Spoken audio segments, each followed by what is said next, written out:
I'm glad it gave me a reminder. Oops, I had my speaker on too. That's a bad combination. So let's start that again. Good evening, everyone. Welcome to Janderra. I'm Geraldine, and welcome, Angel.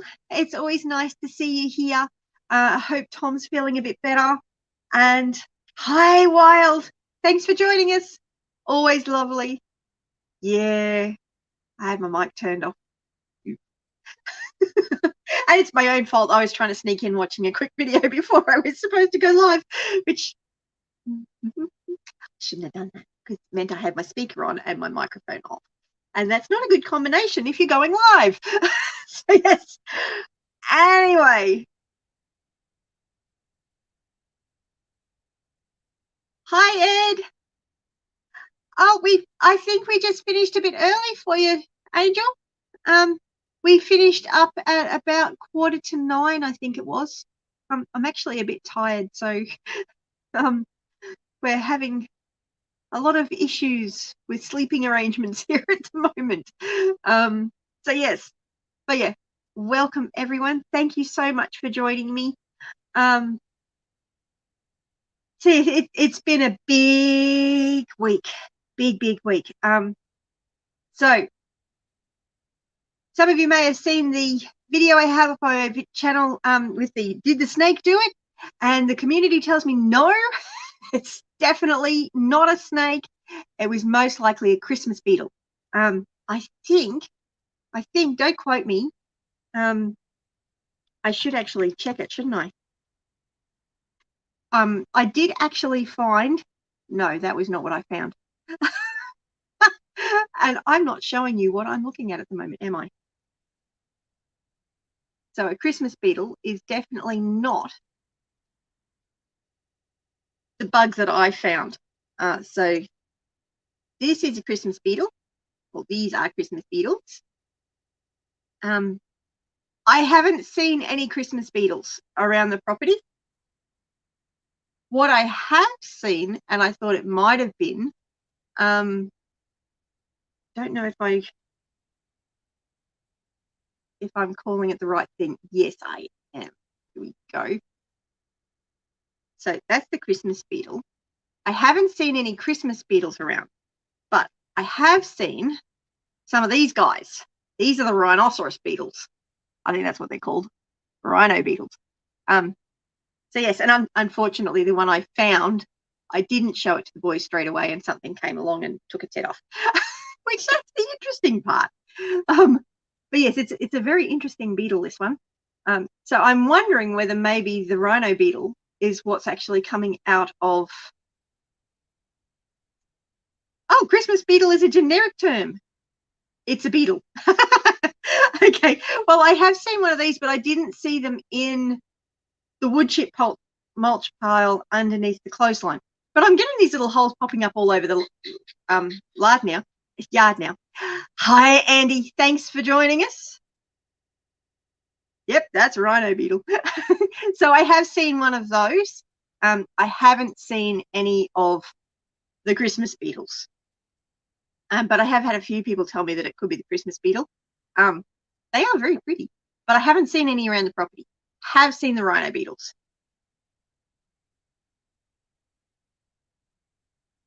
Is a Rhino Beetle a dung beetle? I don't think so. I'm not 100% certain on that. Hello. There you go. And Andy says no, Wild. They are not. They are just a Rhino Beetle. Maybe I should do some research on the old Rhino Beetle and see what it actually does.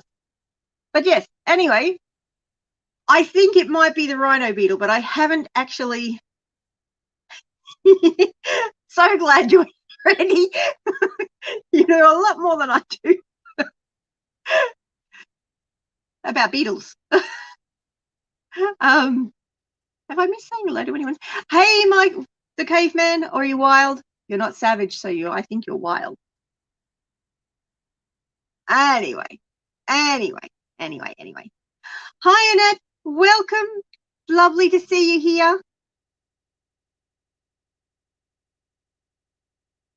You move so much poop. Oh, the Rhino Beetles turn into something.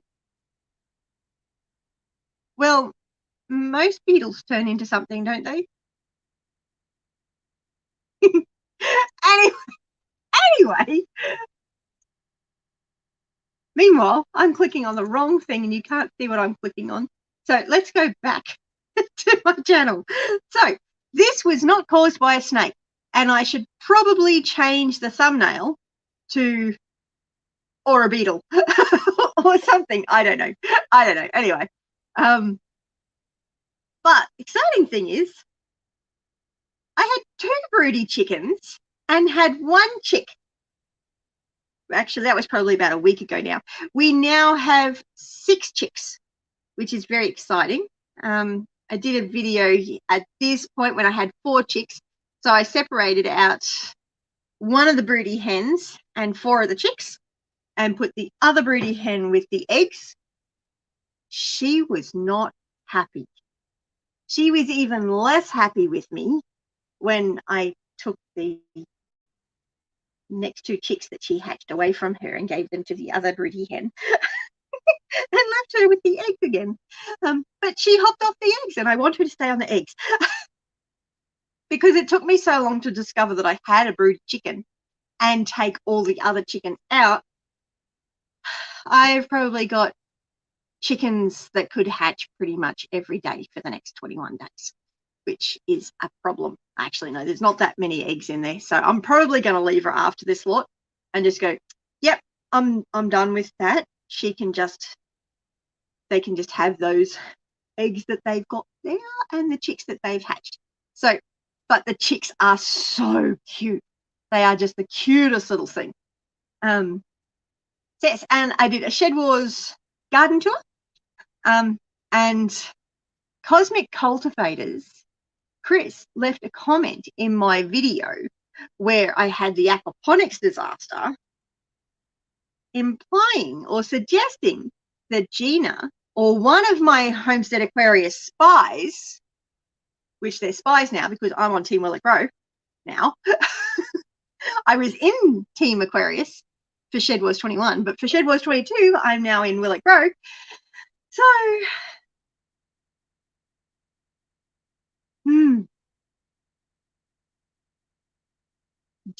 Chris suggested that Gina or one of the Team Aquarius was my guards, now my spies, sabotaged. Anyway, so I went around and I collected all my Shed Wars Team Aquarius spies, and I am yet to deploy Will It Grow guards. So yes, you're not a spy.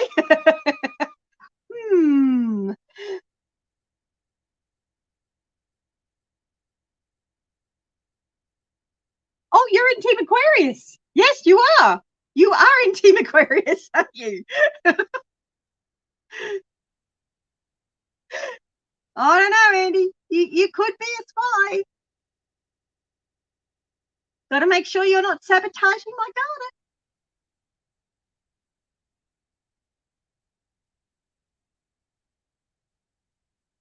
Are you in Team Aquarius? When did that? Have you been allocated a team now? Have you? I missed that. No, you're not. I can understand you're not a spy. No, wait. I'm not sure which team you're in, Andy. I'm not sure if it's actually been delegated yet. Hi, Melbourne Zeus. Hi, Karen. Thanks for joining us. You've been laying low this week. Storms and rain have dampened my garden plans. Your broccoli has developed grass, though. Finally. Ah, okay. Not grass, heads. Huh? Hello, Ed. How are you? I'm doing good. How are you? I'm good, thank you. You are on the road again. Yeah, I'm going home. You're going home? Yeah, I work night. Oh, that's right. You do too. How's the new job going? It went from me. It just went from me being a normal employee to a supervisor, and Monday to a franchise owner. Oh. In 2 weeks. Okay. Well, that's an So interesting I'm going to be development. actually running my own business. Yeah, I'm going to be running my own business Cool. and being a supervisor for someone else and homesteading and gardening and raising animals. Yeah, guess what? I got a busy day every day. Yeah. Very busy. Very, very busy. Now, I just need to check on this chat for a bit. Andy, what were you saying? Sell them for $5. Are you talking about the chicks? So what's your business that you're doing now that you're a franchisee of? Cleaning a theater, cleaning office buildings, medical buildings, and all that. Oh, okay. So it's going to be fun. Actually, it is fun. I go to work at 5 o'clock at night, get home about 7:30 in the morning, work on the homestead, go to bed, do it all over again. Okay, cool. That's very busy. That's long hours. I got to do something. I got to do something instead of sitting at home trying to figure out what I'm going to do next. Okay. Now, Andy's put down that he peed in my aquaponics and that's what killed my fish. Peeing in the aquaponics would not have killed my fish. That would have actually helped my plants, but it wouldn't have killed my fish. It wouldn't have been great for them. Andy, did John tell you were in Team Aquarius, did he? I've gotten so far behind in all this. Oh, Wilds found information on my beetles.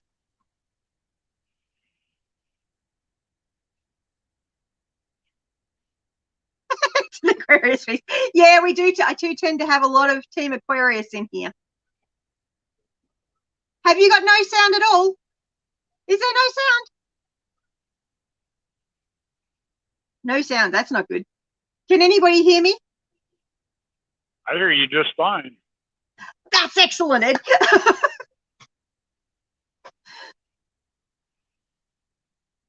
So you're still driving in the dark, though. I know. I'm trying to let this cop go by me and not see me doing this. Yes, because you really shouldn't be on the phone whilst driving. Exactly. But I'm fixing to go all backwards, so it doesn't matter anymore. There. Hi, Tammy. See? Now you can see my lovely face. Rebel Canner. It is Rebel Canner. Yes, I haven't seen her in a while. Oh, she was here last week. Although I think we missed you last week. Yeah, I've been extremely busy. I've got 10 acres of property that I have to get together and clean it up. Plus, I just been really, really blessed this last couple of weeks. That is so good. We've been praying for you. Besides having my property. I know, and it's helped a lot. I mean, so glad. besides me getting this job, you know, just moving out to Missouri, me having the property, turn around, became a supervisor for 3 days. Now I'm going to be a franchise owner. Also, I have a girlfriend now. That's so actually exciting. That is actually my boss also at the same time. Oh. And that could be interesting. it'll be, it's a piece of cake. Also, I was really blessed with a generator to run my trailer so I can have heat in it for my little puppy dog. Oh, that's great. Yeah. I've just been overwhelmed with the support besides YouTube supporters and my friends and people I don't even know just coming together and saying, hey, we want to help. That is so good. I'm so glad for you, Ed. That's just awesome. And Tammy, I'm so sorry to hear you've been sick. That's not good at all. I hope you're feeling better now and you're recovering. Wild says that's very cool, Ed. Yeah. And if anyone can't hear me, there's no point me saying it, but try refreshing the window because everyone else seems to be able to hear us. But you can't hear us, so Time to Shine's having trouble hearing us. But everyone else seems to be right. So Yeah. tell us more about the girlfriend. Well, she's a little bit younger than me, not much. She runs a franchise. I know her son. That's who I was working for. It's her son. She needed help and needed a supervisor because we have a movie theater that we clean 7 days a week. And it's 14 different theaters, you know, different rooms. We got to clean it all. And we actually went into work at 2 o'clock this morning and left at 4. We actually kicked some royal booty today. Yeah, that's a big job. Yep. So Tammy had the beer flu. Had the dreaded beer flu, but she's better now and she can stand. Well, that's a good thing. So for 2 weeks, she was really not feeling well and was really flat. Wow. Sorry to hear that, but I'm glad you're doing better. I'm glad you're doing better too, Tammy. That's great. Very soon, I'm going to have to be watching her videos when I get power on my property because I'm not doing this off grid.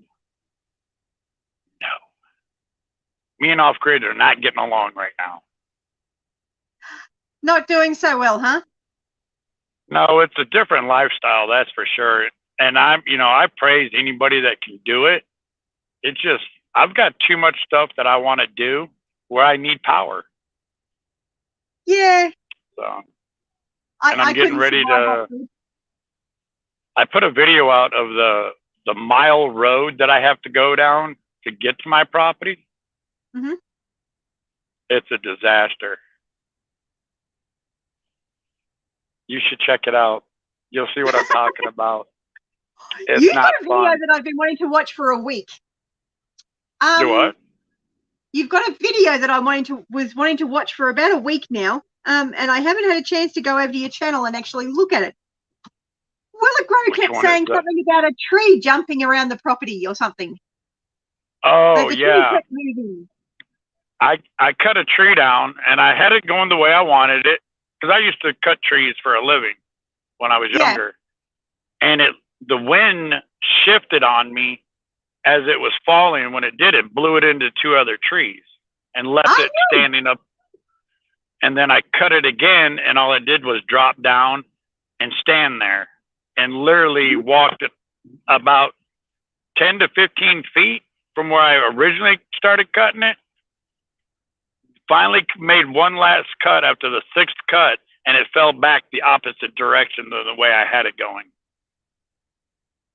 Wow. So which video was that? I don't know. I'd have to go back and look. It's just one of me cleaning the property, I think. Just as cutting trees down or something. I'd have to go back and look at it. See which and one Tammy, it is. you are a legend. I'm glad you survived both. Okay, so you've got my messed up road to my house. Yeah, that's just the one I did yesterday. Okay. Winners of the barbecue cook-off. Oh, I've got to watch that one yet still. Ah. Yeah, no. Go up. Coffee or talk. go down. No. Clean up the front yard? No, but you want to watch that one too, because you can see me bust my butt. Working the land. Literally, I fell backwards. You fell backwards? No, but the one before. Oh, yeah, I fell backwards, and I missed a landing on a stump by inches. Oh, yeah. There you go, everyone. You need to make sure you go over to Crazy Ed's Homestead and check out all his videos, because he's got all sorts of things going on over there with his new property.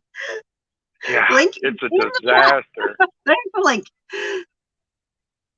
So and now my chainsaws are messed up, so I can't do anything until I get them back. Right.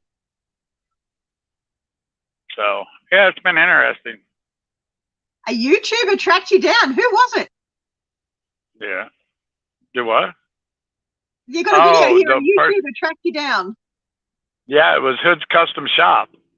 Oh wow. He came out to visit. and he brought me a lot of food out there, which I wasn't expecting. But he came out and he helped me out for a couple days so I could get my trailer there. So it's a couple of videos before David came out where I'm cutting all the trees down in the back of where my trailer's sitting now, so I can I'm building a 20 by 50 house on it. Okay. And I'm gonna build it myself.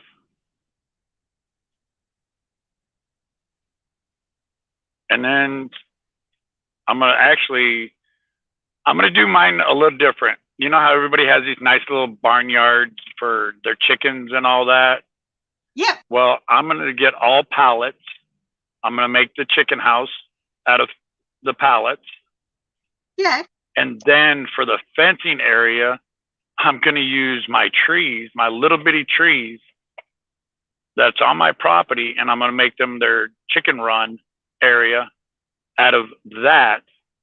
But I'm gonna put the chicken wire. I'm gonna put the chicken wire around it on the outside.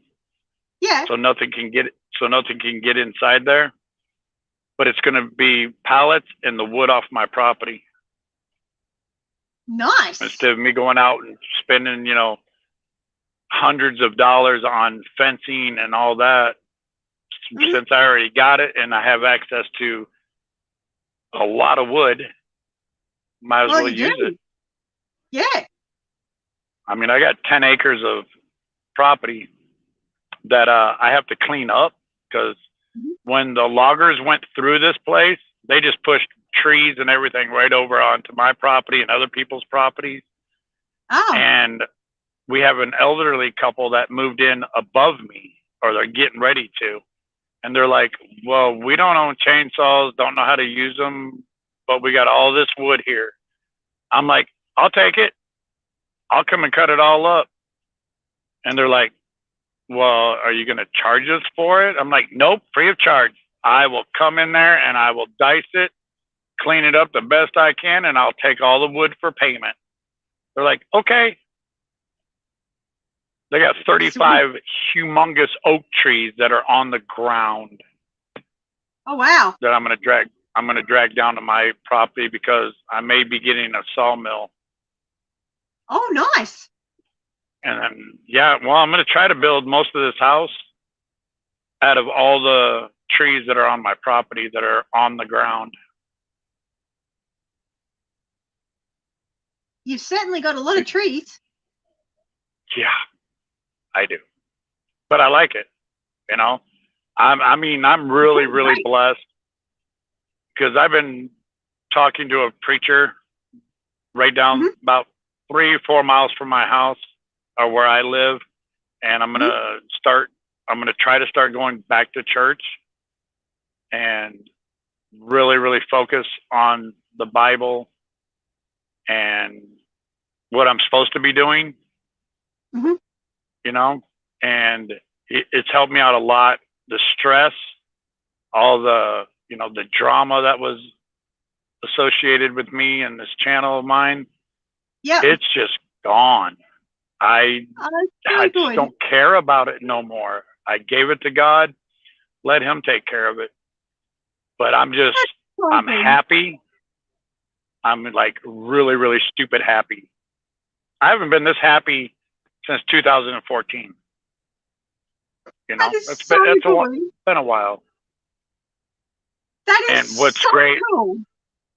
But when I get out to my property, it's still going to be dark.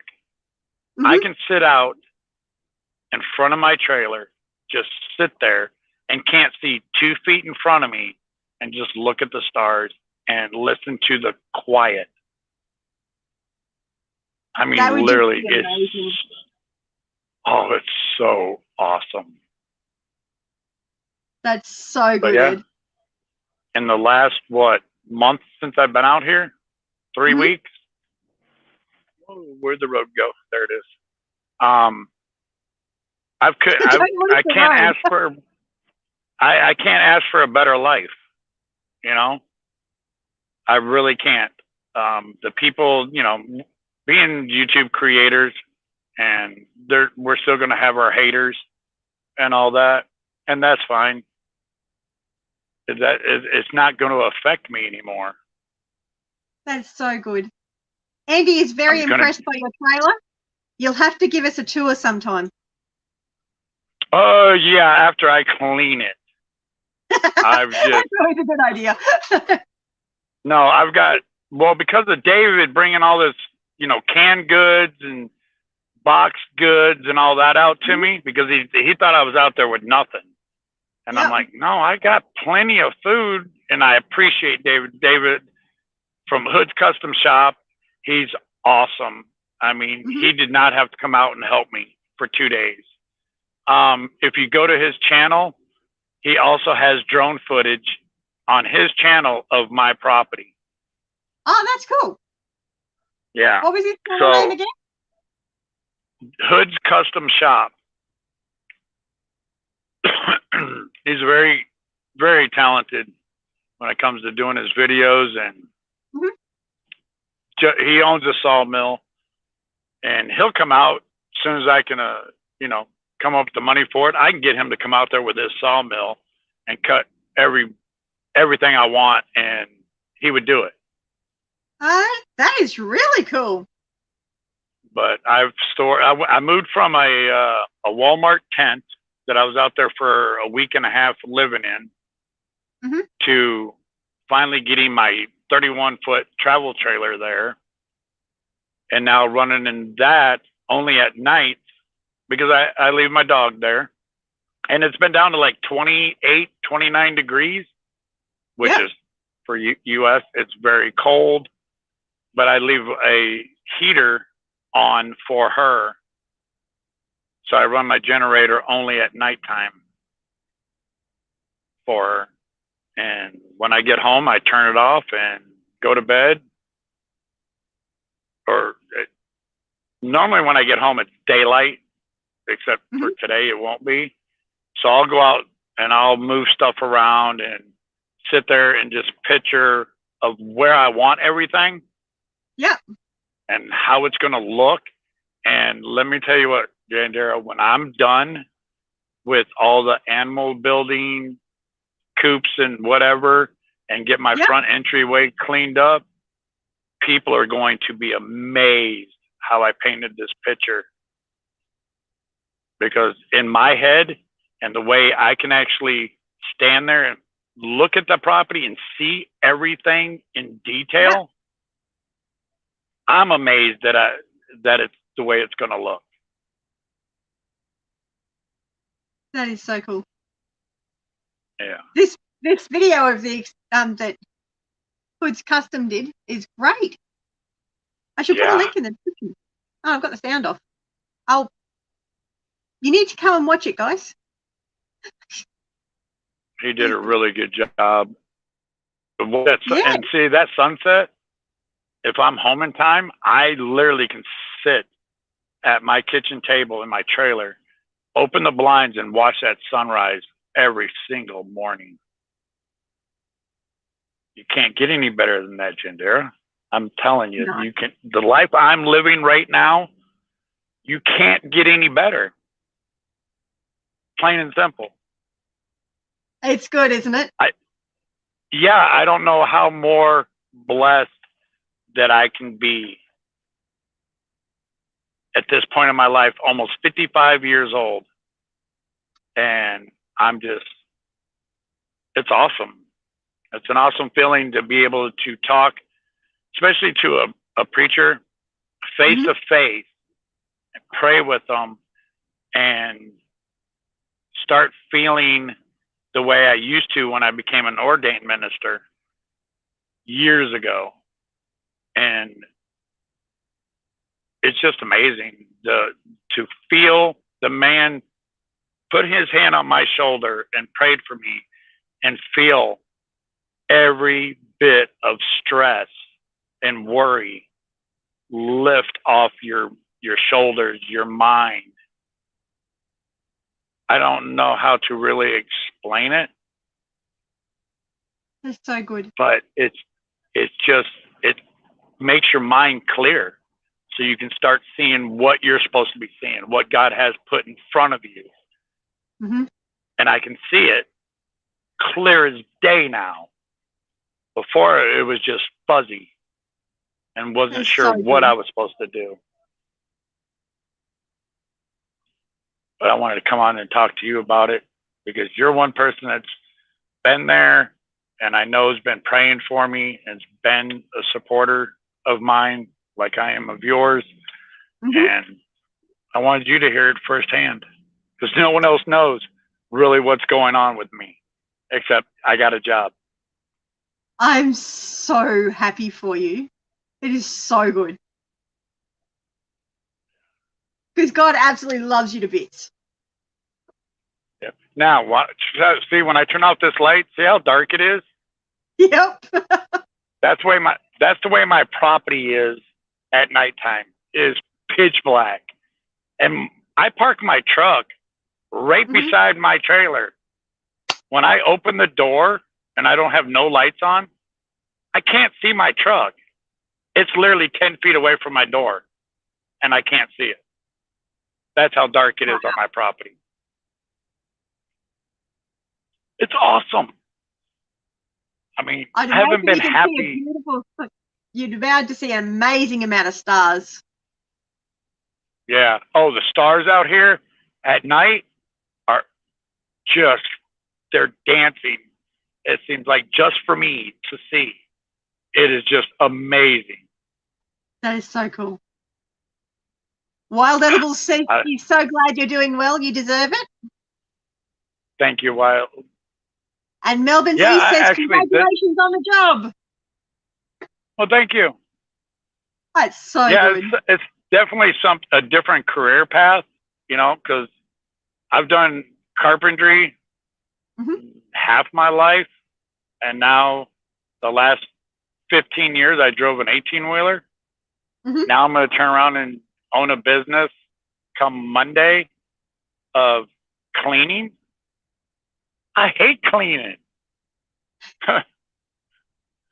But it's going to be awesome. I got the perfect woman for me. And the funny part about it is, well, it's not really, well, yeah, I would say funny. I have been praying that whatever God wants me to do, give me a sign. If you want me to do this on my own, that's fine. Let me know.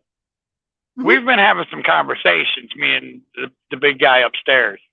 A lot of conversations lately. And my buddy that's going to be moving out here, well, I work for his mom. She just looked at me yesterday and goes, have you ever had the feeling that you're supposed to meet someone for a reason? And I'm like, yeah. She goes, you're the person I'm supposed to meet. And all of a sudden, a light bulb went off in my head. The reason why I'm helping her is because she's the one that's supposed to be helping me through the rest of my life. And we hung out. We talked. Matter of fact, she had to drop off 2 of her employees, and then she'll be here with me tonight. She's going to go help me do one of my contracts of cleaning a dialysis clinic. Yeah. And then I'm going to go help her with a couple of her jobs around here where I live. And then we're headed to Springfield to hit 7 different jobs tonight. So, you know, when you look at someone and you see a glow around them, which in my opinion, that's God's light shining around them. Because I've only seen that once, and that's when my mom passed away. It was there. I mean, smacked me dead in the face when I turned around and looked at her, and I went, wow. Looked up and went, thank you. Because that couldn't have been a better sign. And then him coming down here himself and smacking me in the head going, I put it in front of you. He did. God put her in front of me. Yeah. Not anymore. I've got I got stuff figured out now. Finally, thanks to you and everyone else that supports me, including probably 3 or 4 of your subscribers in here now are on mine. And I appreciate everyone. And I am going to do a private live chat for my subscribers. So I got to figure out how to do it. Invitation, you know, be able to send them when I'm going to do it. And it's going to be hard. I'll figure it out because I'm learning all this technology stuff. There's a lot to learn. A lot to learn. Yeah. Well, I'm going to try to learn a new editing software so I can make my videos not so boring.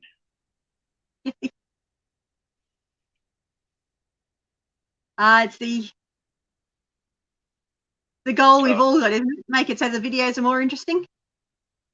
Yes, because mine are boring. It's just welcome to my channel and thank you for supporting. I don't edit. That's the only editing I do. I add the, my channel name and all that.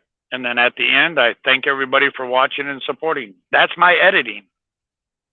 See, some people like that though. They like the lack but of I want to make it.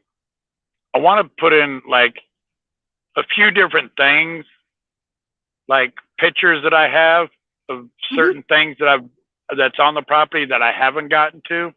I want to be able to throw that in the middle of a video or have it fade in just to make it more interesting. But I always stated, and I think you will remember this, I always stated, when I do this channel, you're going to see the real me. You're going to see my mistakes. You're going to see me bust my butt. And literally, I have a video of me busting my butt. And, you're going to see the mess ups, but you're also going to see the finished product and go, wow, he really did it. And then I got to learn how to do this canning stuff. Yeah, I'm still working on that whole canning idea. Yeah, me too. Wild saying that when she met Mike the Caveman, it was love at first sight. That's awesome. I'm not saying this is love, but very, very curious where it's going to go.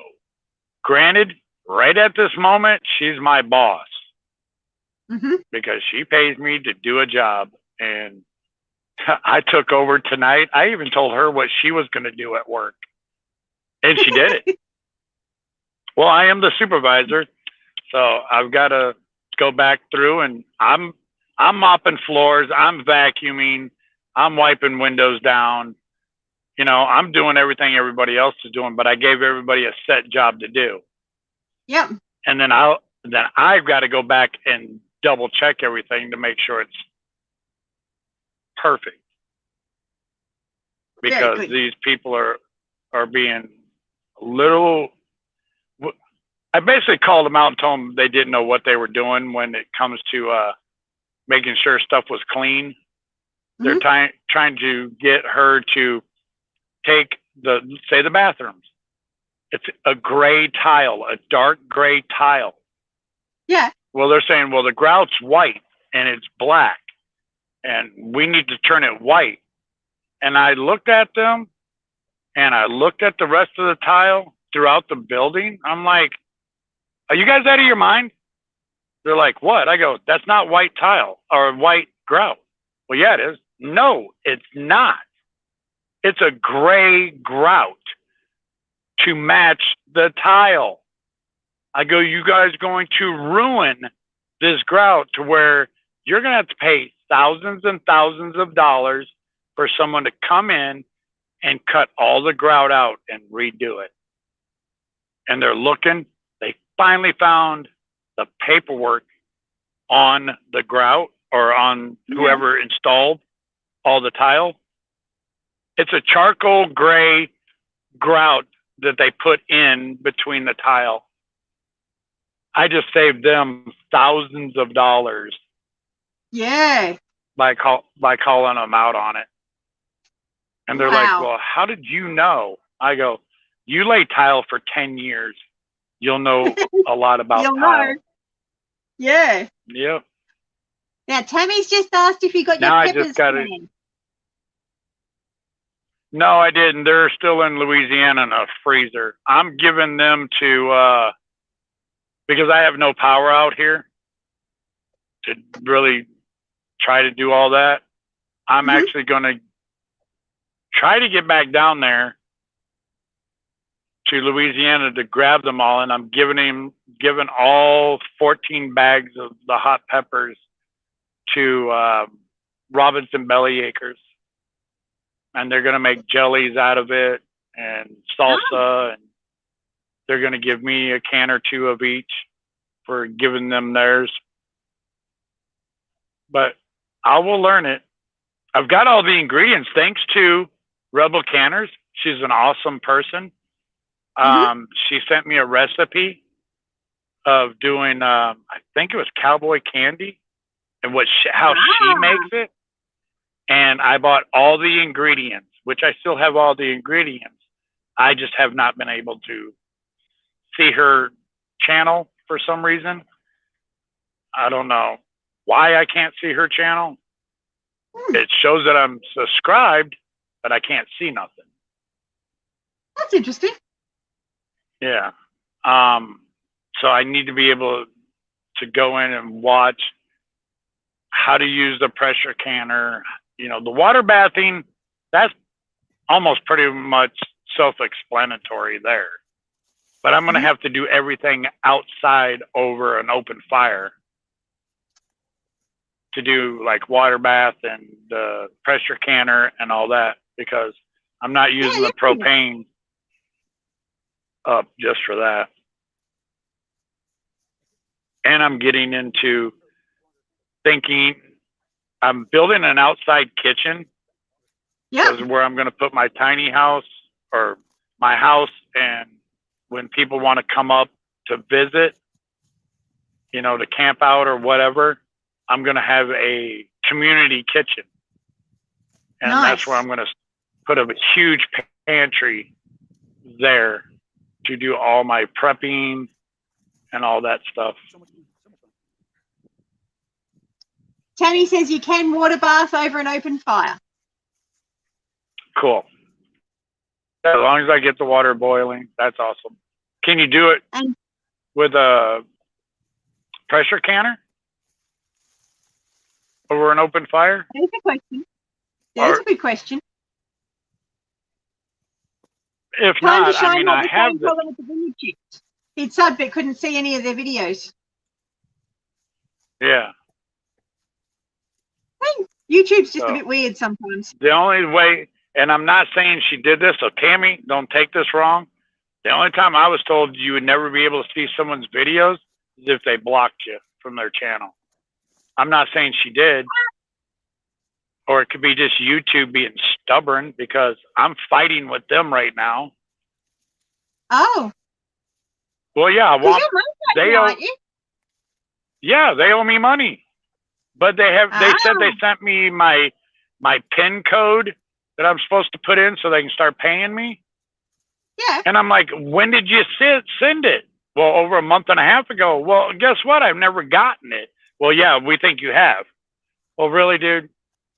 If I have, why wouldn't you send me my money that you already owe me? Yeah, well, that's a good question. Then they answered that question. Well, it shows that you haven't received it yet. There you go. So they're resending it to my new address. So hopefully within a week or two, I can get all that taken care of. They can pay me, and then I can have my super chat thing back up. Yay. Wild Edibles has said you need to unsubscribe to Rebel Canners and then resubscribe. Okay, I'll try that. Because I know. And if not, try unsubscribing and subscribing again. Right, because I And know that. She has pressure canned over an open fire, but you have to be skilled at controlling the fire. Oh, I can control the fire. I can make it big or small. And I just missed my turn. She has not blocked you. Hi, Sweeties No, Creek. Welcome. I didn't think she would because I don't have a problem with Tammy. And as far as I know, she didn't have a problem with me. Mind you, but I didn't think she blocked me. Do it. Right, it's not hard to block someone. Right, but I've been so busy. I mean, I haven't been able to watch nobody's videos. I try to catch a live when I can, but when you go to work at 5 o'clock at night or even 7 o'clock at night, and everybody starts going live like between 7 and 9 and 10, I'm working. And I don't have time to, sit there and I'll play it, I'll listen to it, but I'm not physically watching it. And hi, Sweeney Creek. I like them.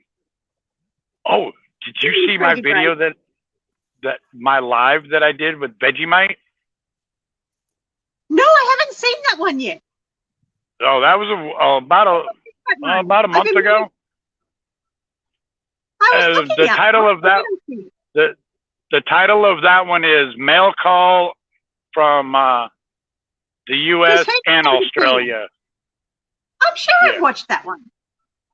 I love Vegemite. It is good. It is. It's good stuff. Yeah, I did it like I was told.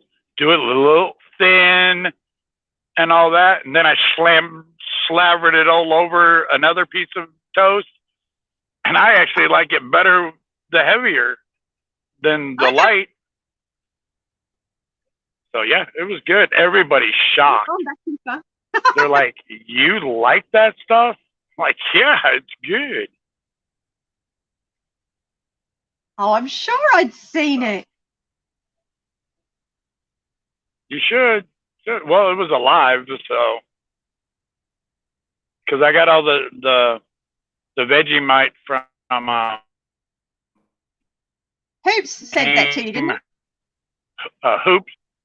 Yeah, Hoops. Yeah, I thought it was Hoops that sent it. He sent me a whole bunch of stuff. The little bitty packages of the Vegemite. Like just the one servers. And then, is it the mail call from Texas and Australia Public? One of those. Then he sent me a bigger bottle. Huh? Was it the mail call from Texas and Australia? Yes. Yeah, that's it. And I did the whole. Yep. Get your facts straight, story straight, and knock off the bullcrap. It's done. It's over. I got that in high speed still. So I do have a PayPal account in the description. Should taste. And then the more I ate of it, I was like, this is pretty good. It's actually good for you too. It's really high in vitamin B. Yep, Sweeney's, I'm with you. Lots of butter and Vegemite. More butter than Vegemite. Toast, lots of butter, Ed. Yes, that's what I'm going to be doing. See, we got the. Let me jack you up one more notch here. Oh, you're I can hear that. Hold on. I'm going to spin you around. I can hear you playing it. Pardon? Yeah. I decided I'd have the sound up a little bit so it'd at least register that I played it rather than having it muted. Right. Post office box. Right. Because I have moved quite a distance away. So, just you guys. Yeah, I'm not driving. I have to drive all the way back to my old P.O. box just to get my muscadine jelly that's sitting there. As soon as I figure out how to operate it. But I'm going to get off of here since I take your time up, and I apologize. I'm just happy. I got these from down. I am so happy because I'm going down a very small road, and it's still dark, and my signal is going to start cutting in and out until I get home. Cool. Well, you'd better drive safely. I'm trying. Well, we have a lot of deer that like to run across these roads and stand in them and go, "Hey, what's up?" Yes. So I don't need to hit one. Well, if I hit it, I just don't need to destroy my truck. That would be bad. So Appreciate everybody. yes, it would. Hello, Elizabeth. Yep. But thank you, Janderra, for everything that you've done, You're most welcome. supporting me, and everybody else in the chat. Thank you for your support. In my bank account. Just watch out. It's going to get happier, and it's going to be very, very interesting videos. I already have probably 3 thumbs down. Cool. That sounds interesting. Already, and I don't. Yeah. You have a great day and drive safely. Thank you very much. And wait for my next challenge that you're going to have to do, Janderra. Oh. I hope I'm not going to be promoting anything on the barbecue again. Well, let's put it this way. Yes, you will be using a grill, but yeah, there's one other thing that you have to use on the grill. I'll put it that way. But it's nothing that's going to touch. There's nothing that meat-wise, vegetables, or anything will touch a grill. It's what's going to be on top of the grill that you have to use. I'll just give you that. Intriguing. Yep, you're going to have to wait. Yeah. But, oh, yeah, I'm going to perfect mine before I even set the challenge. But I'm doing mine a little different because it's over an open fire. Mm-hmm. But you can use either or. All right. Cool. You watch that video. That's an awesome video. That Vegemite is so good. Now I'm going to have to go home and get some toast. Have some Vegemite. Yeah, and my Vegemite. That's the main thing I brought when I got it. I've been hauling that thing around since I got it. It goes everywhere with me. Time to Shine says, stay safe out there, my friend Ed. Thank you, Time to Shine. Well, and thank you, everyone. Thank you. Just keep watching. You guys will see everything. You'll see the happiness. You'll see the blood, the bad part of me probably messing something up, and me fixing it. So. Yeah. So I hope you guys it's all fun. I cannot believe you're playing that video. I read your thing the other day. Do what? Yesterday or today. Wild Edible says she seemed to remember you saying something about cast iron. Half of it. Yeah. Australian style. Yep. Half of it American style, and then just try both. What do you guys think? Cool. Thumbs up. Oh, I'll let you go, and we'll catch up next time. Americans eat it. Bless you. Thank you very much. And then bye, everyone. Have a blessed day. Bye-bye.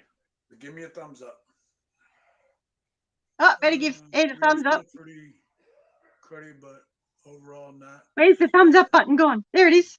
As it could so you have to go over and watch Ed's Vegemite video. With Terry. Now.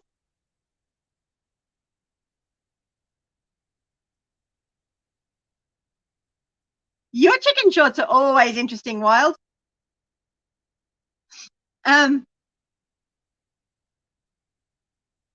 So I also did what else did I do this week? I did a review on the caravan that we've just sent back. And yes, that means we're needing to find another place to put over our heads. And at the moment we're all squished into the lounge room that we're not supposed to be in, whilst we're waiting for an expendable container home to arrive. But yes, hopefully that comes this week, because at the moment living in the lounge room with the 4 of us is a challenge, especially with Gavin having to get up at 2:30 in the morning. You got a baby calf today. We thought he was a bit of a trouble soon after he was born, but he has come good and is doing really well. Another bull calf, but we don't mind. That's excellent. Congratulations. Oh, Evelyn meets his mum. Intriguing. Now, the other thing I've got in the title for this video is SHEDWARS22. And there has been another entry. Now, I've got a playlist on my channel, which is called SHEDWARS22. And this has actually got all of the SHEDWARS videos that I'm aware of. So if there are any SHEDWARS22 videos that are not in this list, please let me know so that I can add it to it. And this week we had a new entry. So we've got Serge from Serge Organics. Yay, welcome back to the garden.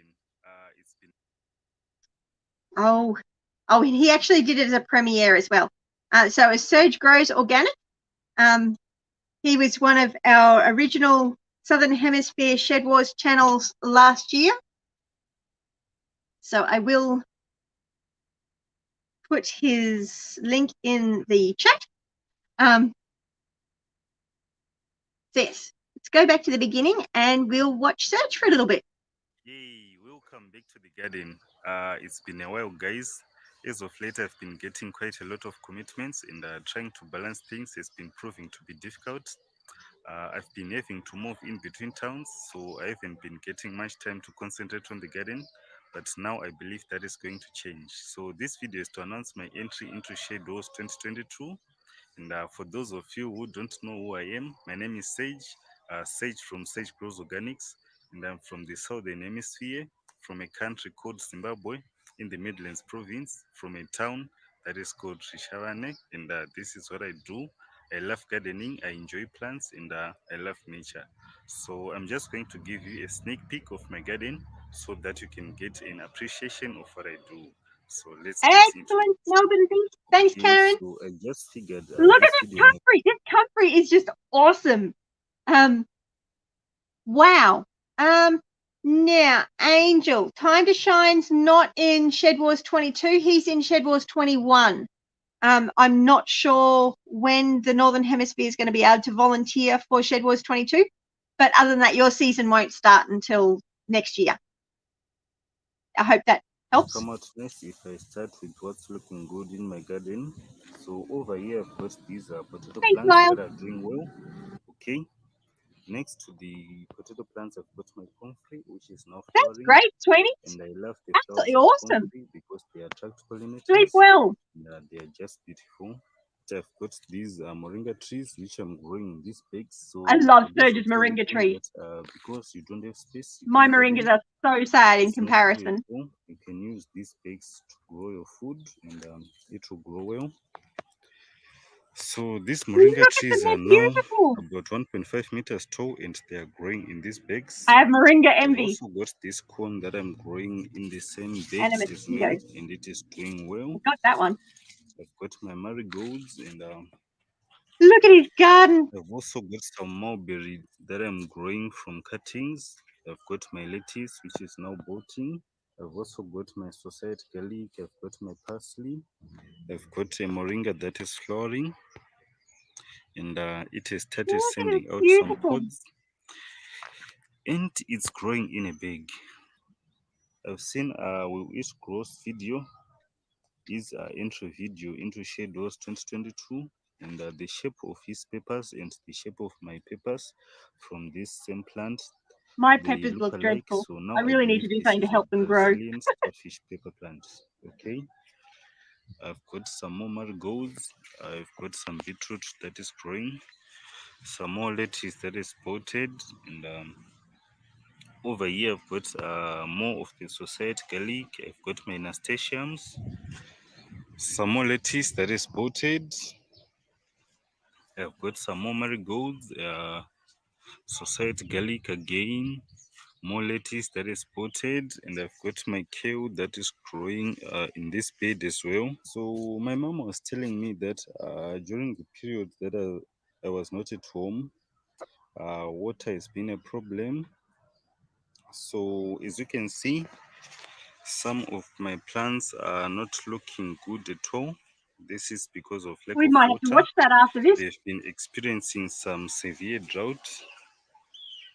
This is why the plants are not looking so good.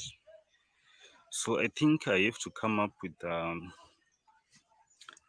methods that will help my plants to grow well. I have to store water in the ground somehow. I have to come up with a method that I will use to store water in the ground so that my plants will not suffer from droughts. So this is more of that Brazilian starfish pepper. I'll pause that for a second. Karen, to tag somebody in a YouTube chat, you have to be on a computer oh, not have to be, but being on a computer makes it easier. If you type the @ symbol and then the first 2 letters of the channel name, the rest of the name will pop up. If you're on a mobile device, you have to type the @ and then the entire channel name. I hope that helps. And here is another plant again. And down here I've got my garlic that is growing. And the stems are so thick, I believe I'm going to get some good bulbs from this garlic. This Here's garlic looks another chili amazing. plant over here that is doing so well.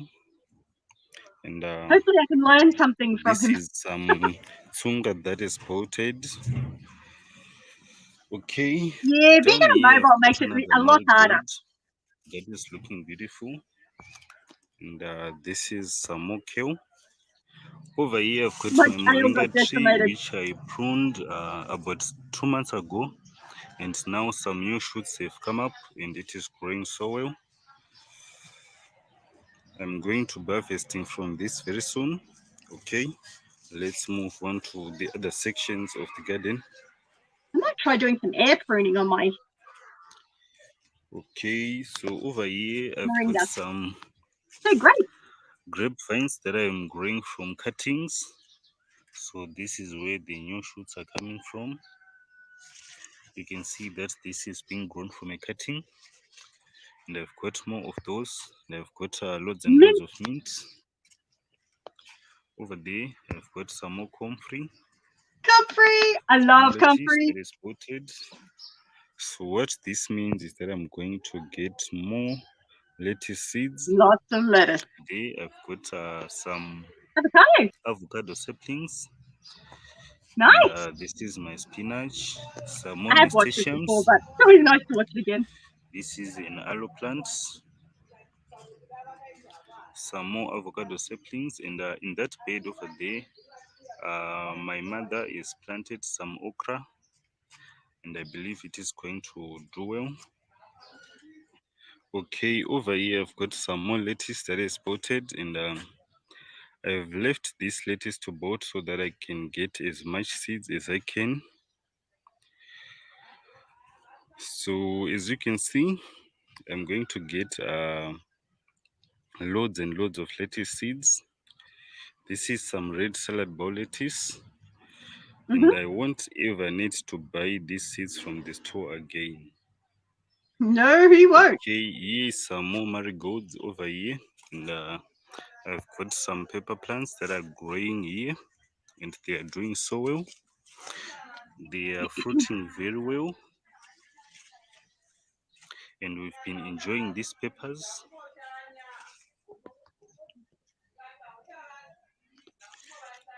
This is some form of a decomposer. I forgot what's the name. I'm going to look it up and I'm going to write Lime it down mold. here. Interesting. Some more peppers that are doing well, and some more lettuce that is potted. More peppers.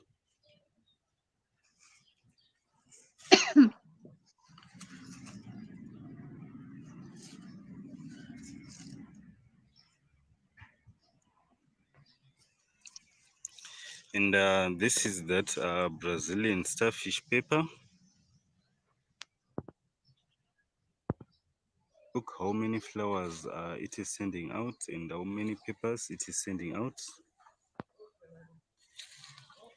There are so Mints many are peppers very on cool. this plant. And just look at how big it is. These are 3 plants here. And look how big they are. They have covered this whole section over here.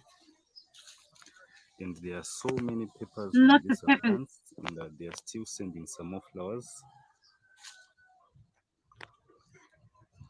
Just look at how many peppers that are on these branches. There are just peppers everywhere, guys. We didn't in Queensland, but New South Wales and Victoria did. And more flowers are still coming out. And this is my red Creole onion that is potted. Okay, so look how big these plants are. There are just 3 plants on this section, and look at the space that they've covered. Over here I've got my Scarlet runner beans and their beautiful flowers. Over here I've got some chili plants that are doing well, more moringa, and some more grapes. Here I've got some more chili plants that are now starting to flower, and they are looking so good. They are healthy.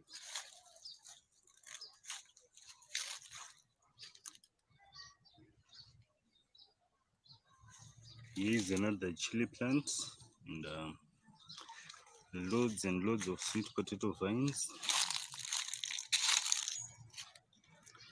Over here I've got some more comfrey. I love all the comfrey. And some more comfrey. So these are some sword bean plants, and they are doing so well.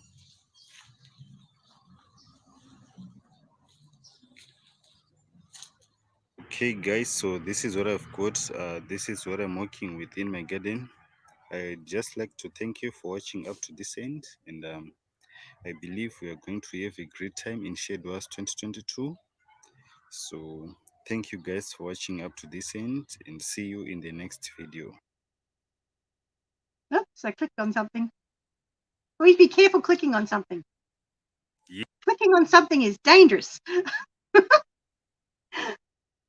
Anyway, I need to add this to my website so everyone can find it. I'm guessing if Andy is in Team Aquarius, that Serge is going to be in Team Will It Grow. That is my assumption. So I'm going to put his video link in there, and hopefully that's right. Sorry, and you guys can't see a thing that I'm doing because I'm on a different tab. But you don't need to see behind the scenes on my website. It's not that interesting. Unless you've got a desperate desire to learn how to do websites. In which case I have other videos on a different channel that can teach you how to do that. So the lineup for SHEDWARS22 .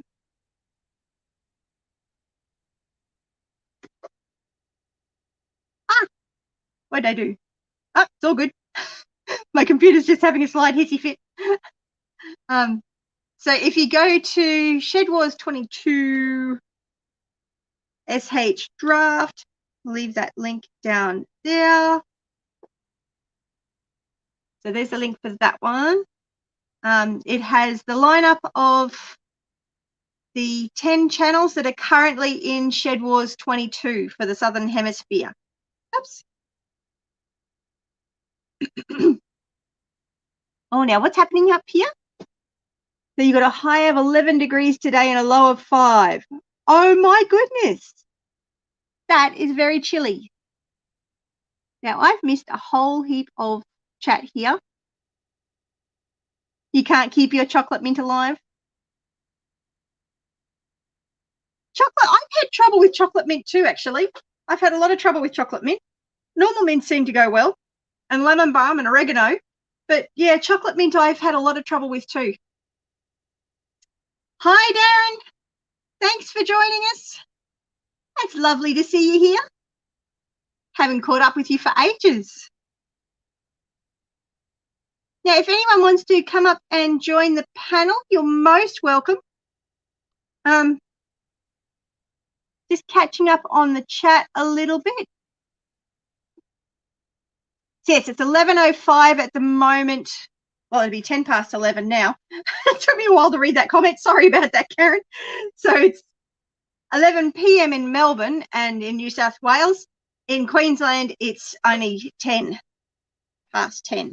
So, yes, if that helps at all. So they haven't put their clock backwards. They've put their clock forward. But yes, daylight saving does my head in. I can never remember when it starts and never remember when it finishes. So I really, really hope it never, ever, ever comes to Australia, to Queensland.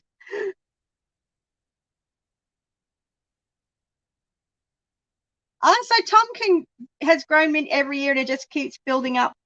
Big patch. 7 a.m. there. Very early.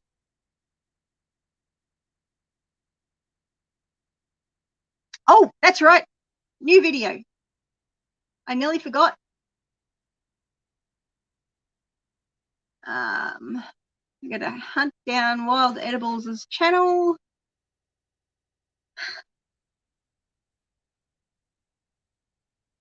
Not that it's that hard to find.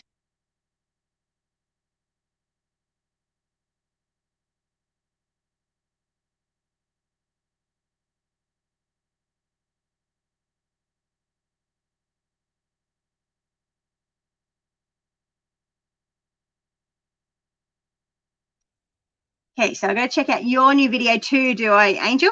Okay.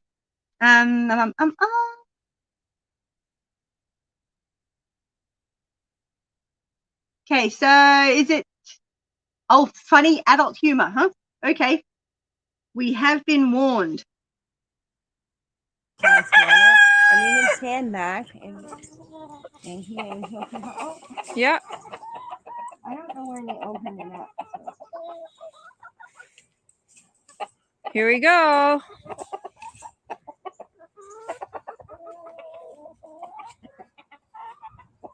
Oh, They're doing great. that's your mommy's buddy. Rooster doing the rooster thing. That's your mommy money.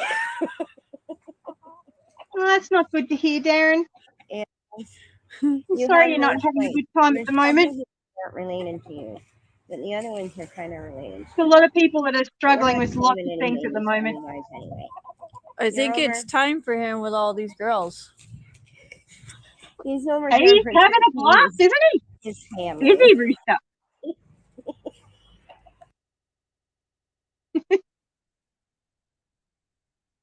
Oh, wrong screen.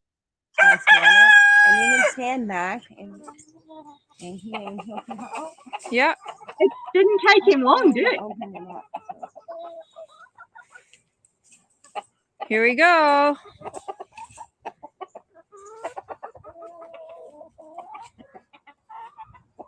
Oh, they're doing great. That's your mommy's buddy. Oops. That's your mommy money. Oh, that was his mummy. Animals. You had no choice. There's a couple here that aren't related to you, but the other ones are kind of related to you.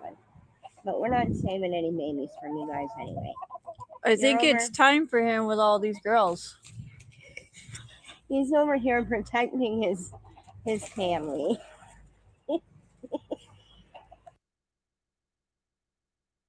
Okay, let's go over to Time to Shine. Hey, Peter, thanks for joining us.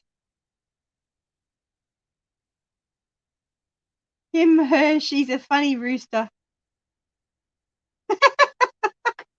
Oh, dear.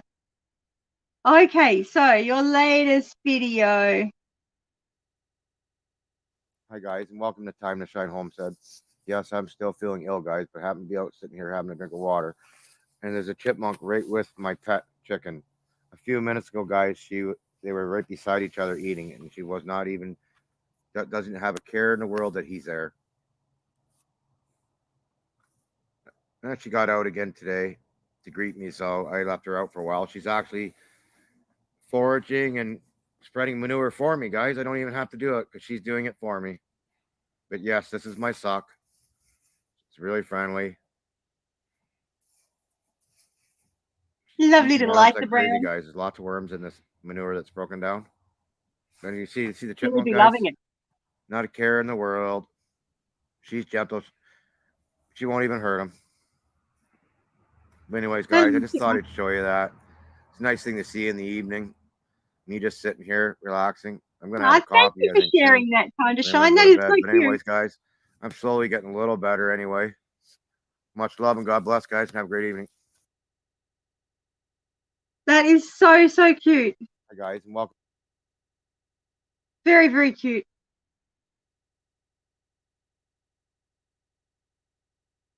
That's okay, Peter. You don't have to join up SHEDWARS. You're still welcome to join the community. And honestly, entries are going to be open until the 1st of January. So you've got time to change your mind if you want to.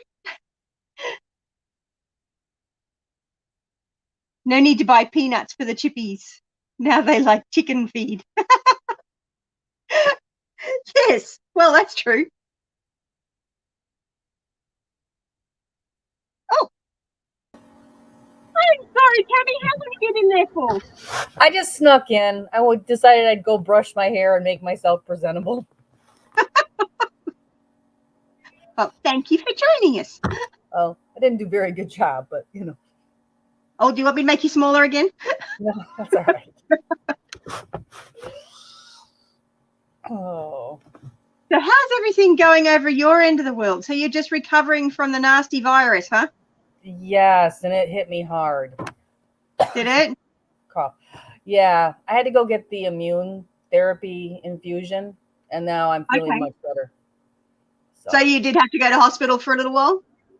I was in the ER twice, and then I had to get an infusion of antibodies. Okay. Yeah. At least they've got some viable treatments now. Yeah, and it was like 24 hours I felt a little better. 48 hours I was like, oh, okay, I'm going to live. So I take it was a bit scary there for a little while. It was like every illness I'd ever had in my entire life come back all at once. Oh, nasty. Yeah. I had viral meningitis once. It was like having that along with everything else I've ever had all at once. It was really nasty, but hopefully now I have some immunity. So, because I can't take I can't take any shots because of the preservatives they put in any kind of shot. So, yeah, if you're allergic to it, there's not a lot you can do. Yeah, the preservatives. I'm allergic to the preservatives part, so I have to get preservative-free things. Mm-hmm. So. Oh, dear. It definitely sounds like it's not nice. There's been a few YouTube channels out there that have had it. And I've not done. I'm the only one here that got it. Oh, okay. No one else in the house got it. No one else in our house got it. And I've been staying with friends, and they didn't get it. Yes, they didn't get it. Their kids didn't get it. My kids didn't get it. Nobody else got it. Just me. And we were all exposed to the same people. It's just weird. Yeah. So did they all get tested to see if they had it, or they just didn't have any symptoms? The ones that had any kind of symptoms got tested, and they didn't have it. Wow, that's. And you had the Delta virus, or they don't check it in America? They didn't tell me what variant. I'm assuming since that's the one going around right now. Oh, yeah. It's the one going around. That's really interesting. I had another infection at the same time, so I think that it just brought my immune system down enough that I was susceptible. Yeah. So. Yes. Very good plan to keep things light.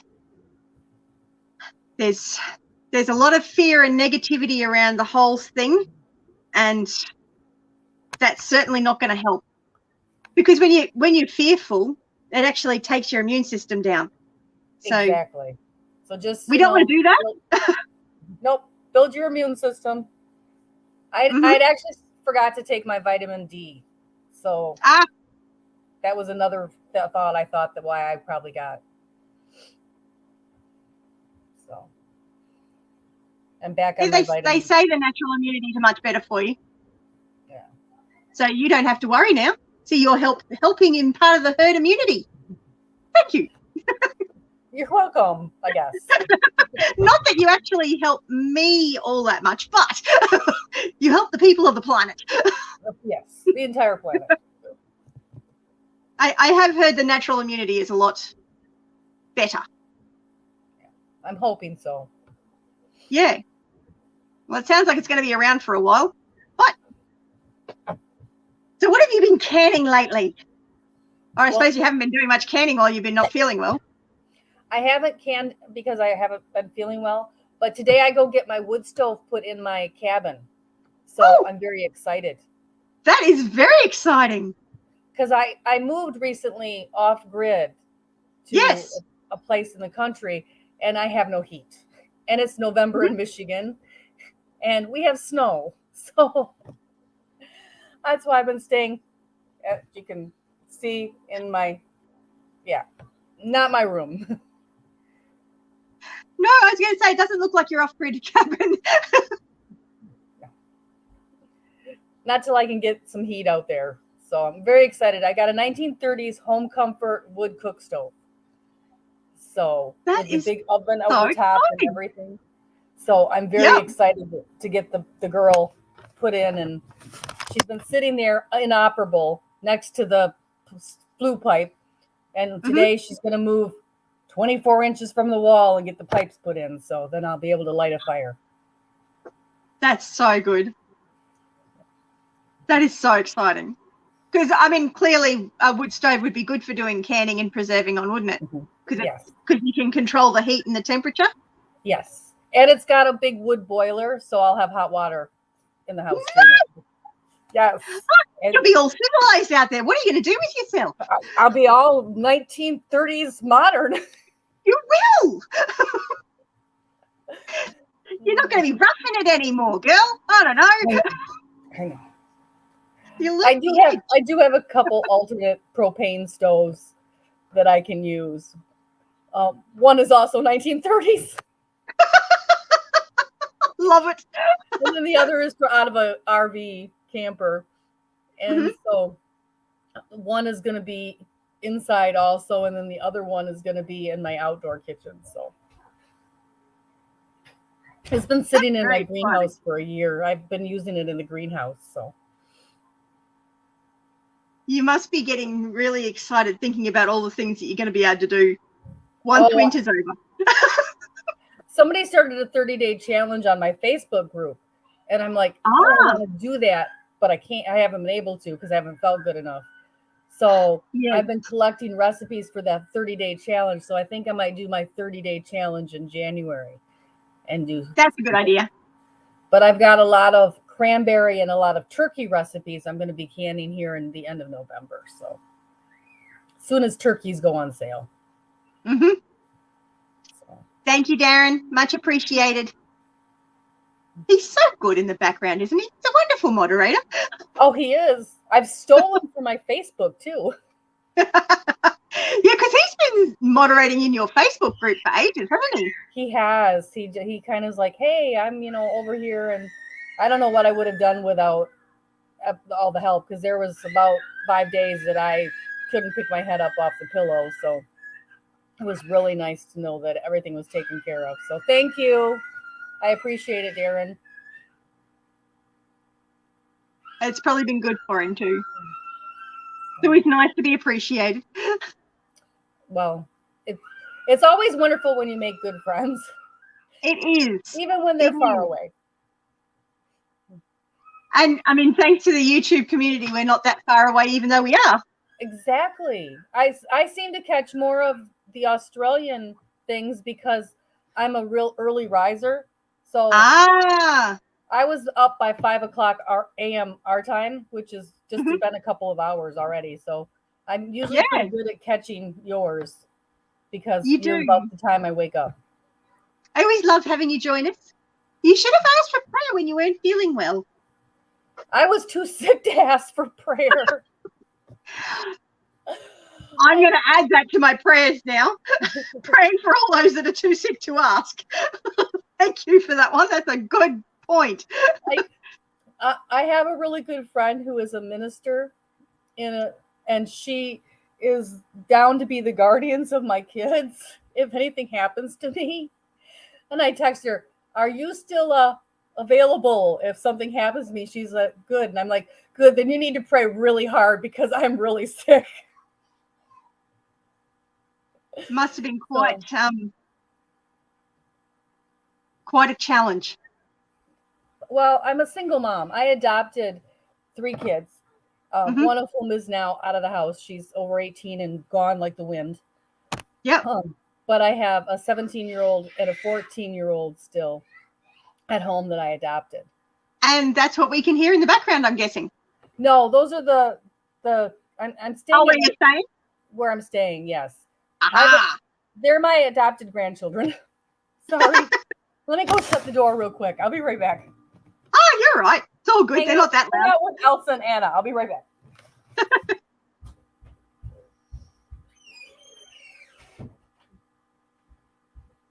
I do understand, Peter, and it's a big concern, but we do need to be careful on the whole YouTube platform on what we talk about. So, but yeah, I am so glad that you're feeling better, Tammy. It was kind of a surprise because I've, managed to go 2 years without anything, and yeah. So, did you get any warning? Like, did you get told that you'd been exposed, or? Well, I'm always exposed. My kids go to school. Oh, okay. My kids go to public school, so we're all constantly exposed. I had 9 contacts that week, but so did my kids, and so did the people that are living here, because they were some of it because of schools. There's 4 different schools, kind of 5 in this house. So we're constantly being exposed in some fashion that way. And then I went to a high school football game, and I know that I got exposed there. So it's hard. You can't not go out. Yeah. And I didn't go out for a long time. Yeah. I've just started going back to social events just now. Oh, you now know you can go out safely without having to worry. Exactly.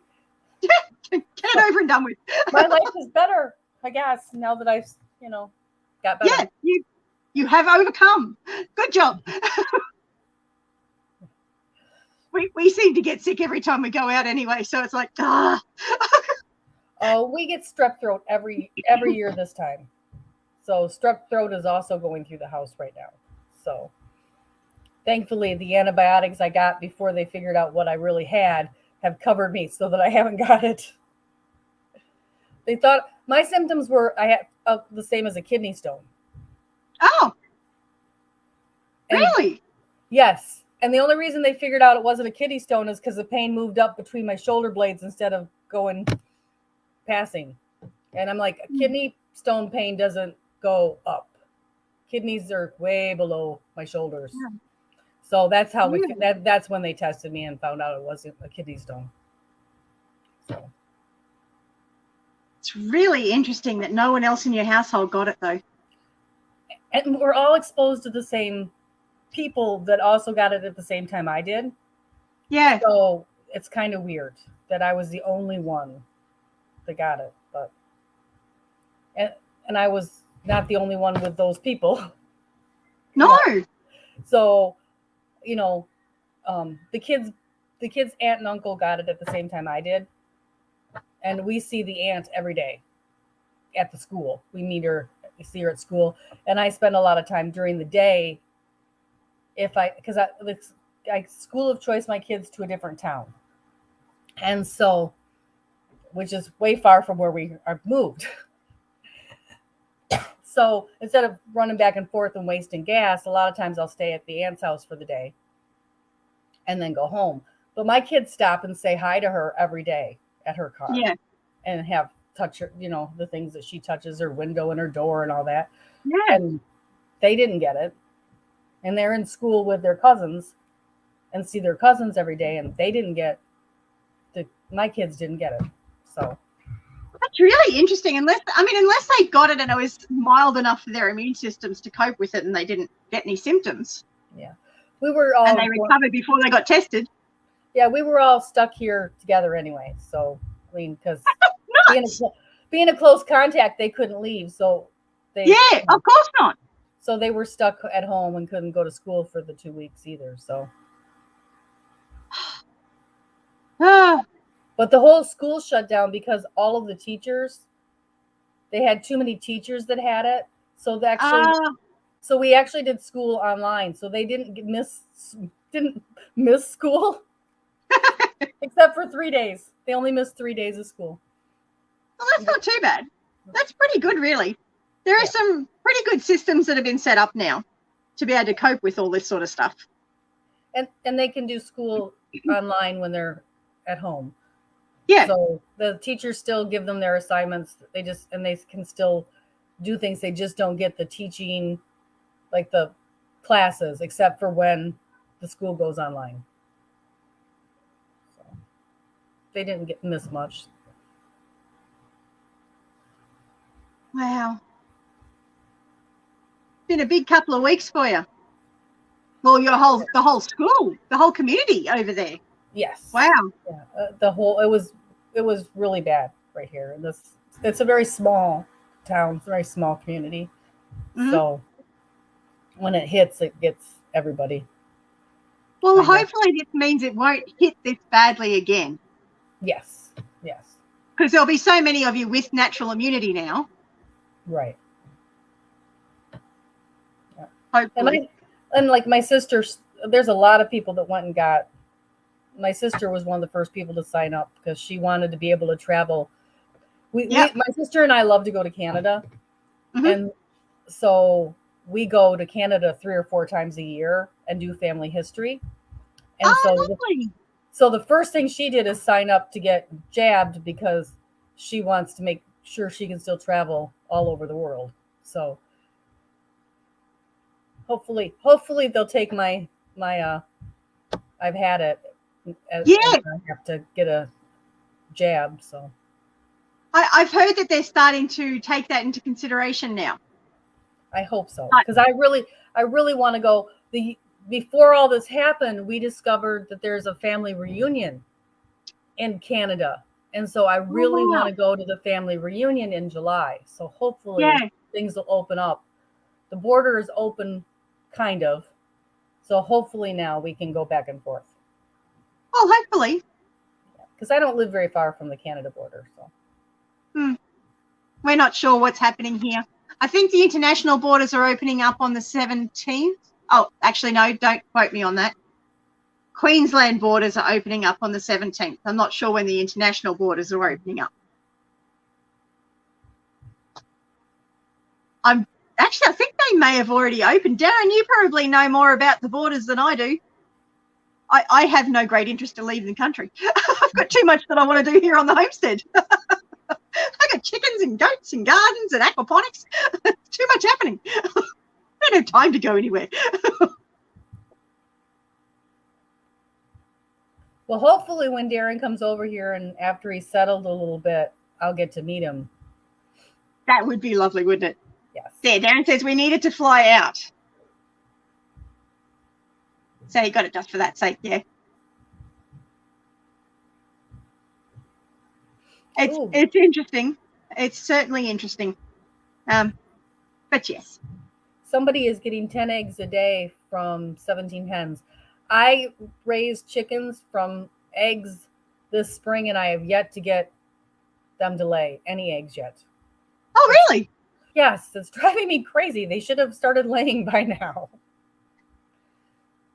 My chickens have been laying like nuts, and I had a very aggressive rooster in my pen, so I couldn't get into my pen unless I caught the rooster first.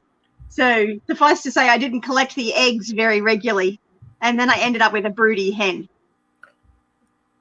And then I got a second broody hen because the hens kept laying more eggs in there. So there was like 30 odd eggs under this one hen, and the second hen became broody. But a broody hen is worth her weight in gold. Oh, absolutely. I know people who don't feel that way, but like with my situation going off grid and I don't want to have to run the electric until I get a good solar system in place, a broody hen would be perfect. Absolutely. My only problem now is because the eggs were all laid daily, it means that there are different stages of incubation. Right. Whereas if I'd realised she was sitting on eggs earlier and I didn't have the aggressive rooster in there, I could have put all the eggs under her in one go. Yeah. So now. So they could have all hatched at the same time. But no. So it worked out okay, though, because I've got the 2 broody hens. So I've got one broody hen with the chicks and the other broody hen is on the eggs. And she's very grumpy with me. Yes. Because I keep taking the chicks off her and she keeps getting grumpy with me. Well, I don't know how many more are going to hatch. Because every time she hatches a couple of chicks, she then moves off the eggs. So it's like, yeah. But then I think I've got another broody hen as well.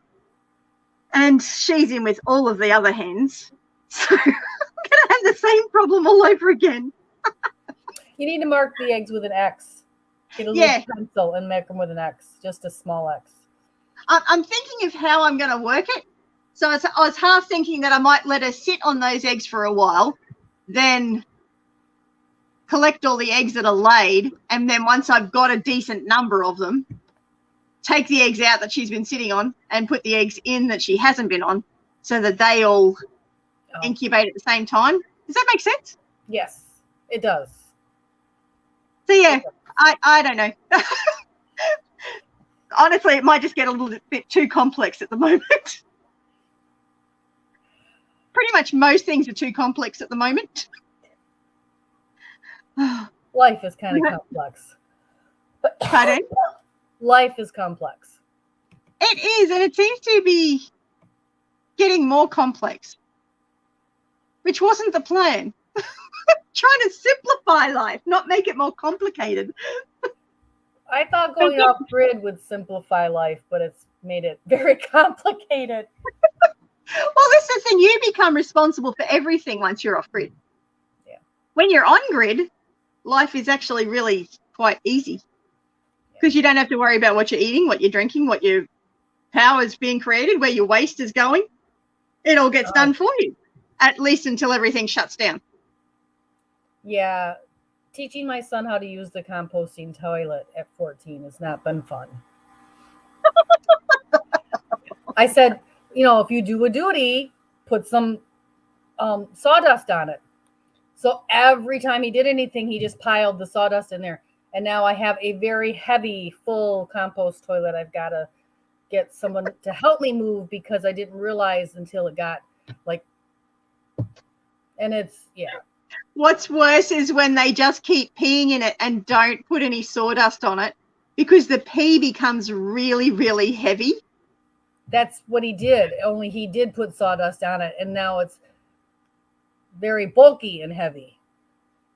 Oh, my son, because we've got the sawdust and the 20-litre buckets. So there have been mornings when I've gotten up and it's basically like there's been sawdust up to about 3/4 of the way, but then there's liquid above that. And you sit there going, boys, sawdust. Because the pee is a lot heavier than the sawdust. Oh my gosh. I have now taught him to just do the pee outdoors. Yeah. We'll carry the poo because it's not, you know. They killed a tree. Yeah, that's right. My son was peeing on this. My 4-year-old, he was peeing on the one tree all the time and it killed it. Well, where he's going, I want to kill out some of the stuff, so it's okay. I was going to teach him to like do that in a separate bucket so that we could dilute it and use it for fertilizer on the garden, but it's too complicated. Now, Andy's asking, have you thought about biogas? Yes, I have. I am a huge fan of Rob Greenfield, and he has the biogas thing, and then Nomadic Movement has the biogas. And so I have looked at those, and I would really, really, really like one of those. But I have not got the funds yet. I want to get my solar put in first. Oh, goodness. Karen's got a savage chook. That was my rooster. My rooster was savage. And of course, my hen is now fairly savage at the moment too, but that's because I'm taking her chicks away. Yeah. She You know, does if you not try to like take my me. babies, I'd be savage too. She's not happy. Oh, she's a grumpy chicken. Grumpy chicken. I'd video it, but no, I'm not going to video it. I'm sure I'd get some nasty comments. People don't understand. If they've never had broody hens, they don't understand. No.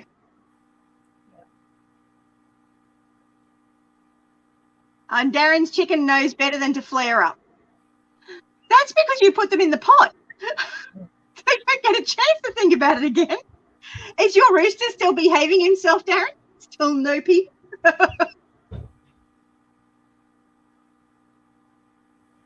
It sounds like Andy and Wild both have roos that they need to deal with, be them quail or chicken. Andy says he's got an off-grid friend that absolutely loves the biogas. Yeah, I've been looking at gas. I've been looking into it, and I definitely want to do that because I don't want to have to pay for propane. Yeah, the biogas looks like a really good option. Yes, and if you have animal manure too, and so things like that to put in there, that would be great. Darren's suggesting a worm digester septic system tends to work better for small families than biogas. Okay, it doesn't produce power though, does it? The biogas is going to produce gas. The biogas I can use to power my propane stoves. So that's why a biogas would be. Mind you, you could use the worm digester for the septic system for your human manure and then use the biogas for everything else. I'll have to look at that. I haven't seen the biogas toilets. I'll have to look. My setup right now would be really easy to change to something like that. Honestly, at the moment, we use a commode chair on a 20-litre bucket and sawdust. Well, I have the composting toilet out of an RV, which is, it's the toilet that sits over the 5-gallon bucket. It looks like a real toilet. That's all it is. Yeah, it doesn't look like a real toilet. It's got a real thing, so it works well for Mum. My neighbor is Mennonite, and she's married to a man who is ex-Amish. And she is one of the only people in the neighborhood who know that my cabin is a cabin, that I'm living there. And they're the ones that gave me that. She had it for sale at her garage sale out of an old pop-up camper. And she's like, oh, you can just have it. If you want it, you can just have it. So she gave it to me because she knows, you know. But we've traded work and we've traded things. It's, you know, a really good relationship between the two. I gave them a horse and hay. They gave me a toilet. That's a good trade to me. So I'm happy. Yeah. Interestingly enough, I was talking to one of my neighbours about the worm digesting septic systems. They're not actually allowed in my council area. The only thing we're allowed is a proper septic system. I'm on the don't ask, don't tell method right now. That's kind of my theory at the moment too. So don't tell anyone. Yeah. It's only a public live video. Oh, God. Get myself into trouble. Gavin's actually quite concerned about my doing any videos with the new expandable container house. Yeah, because technically we probably should get council approval for it, but it's portable, so it's not a permanent fixture. It's not actually sitting on the ground. So it's portable. That's right. If they have any major complaints about it, I can just fold it back up again and stick it on a tilt tray. Take it away. I have one of those drum composters, a great big huge one that was just given to me. So everything that is not from the composting toilet goes in that. The other I'm going to compost in the buckets for a year and then put on the garden. We seem to have a real debate going in the chat on the difference on the worm compost, the worm casting toilet and the biogas. Andy's very excited about the biogas, and Darren's very excited about the worm digester. I'm on Team Andy because I want to be able to cook with the biogas. And everything I've seen, Rob Greenfield used one for over a year and ran his propane, little tiny propane stove on it. And I watched all of his videos. He's on my list of people I want to meet in life. Because you can convert a standard septic to a worm one. Ooh. Interesting. We do have a septic system on the property, but we don't use it. Mostly because it uses too much water and we're on tank water. Yeah. Although it is raining at the moment, so I shouldn't complain too much about water.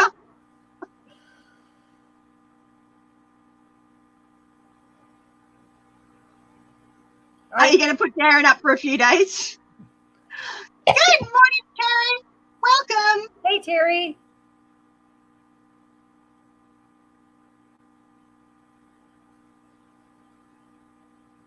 I might actually ask you to take me for a visit over there, Andy. Yeah, you need somewhere to stay till your container gets there. Yeah.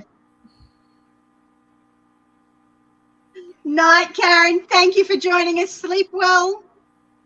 And I'm glad that you have work to be able to go to. It is a blessing.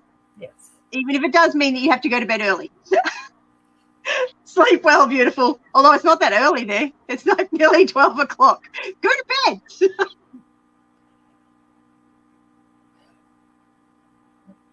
Kitchen sink water gets dumped on the flower gardens. Definitely a good plan. That's what I'm doing right now too, is because all of my water I'm having to haul there. I have a well, but it's not hooked up to a pump. And so all my water is hauled in. I have two big blue barrels, 50-gallon barrels that I store my potable water in. And then, I'm sorry, I'm reading. Oh, yeah, that's one thing I'm worried about. But I think Darren's saying your biogas will struggle in your temperatures. The Dutch came and built a great big dairy farm about 10 minutes north of me. And they use a biogas digester for running their tractors, and they don't seem to have a problem. So there's got to be a way to do it. And they just have a great big pit with a tent over it that they collect it with. So it's got to be okay here because they're doing it. Yeah, maybe you could go and check out what they're doing. Have a close look, investigate, ask questions. I've been up with binoculars. But I haven't actually knocked on the door and said, "Hey, can I see your farm?" But Andy says, "Bury the digester." Yeah. Well, actually, he says bury, but then it's buried. I knew what he meant. I only have one hole dug right now, and it's for a root cellar, and I've got to get it finished. Oh, Terry's not feeling so gorgeous right now. Oh, we love you to bits, Terry. Hope you're feeling better soon. We are keeping you in our prayers. And if Darren says you're gorgeous, Terry. That's just all there is to it. His opinion is the one that matters. That's right. And incidentally, Darren, if she says you're handsome, you're handsome. It doesn't matter what anyone else says. Again, her opinion is the one that matters. That's right.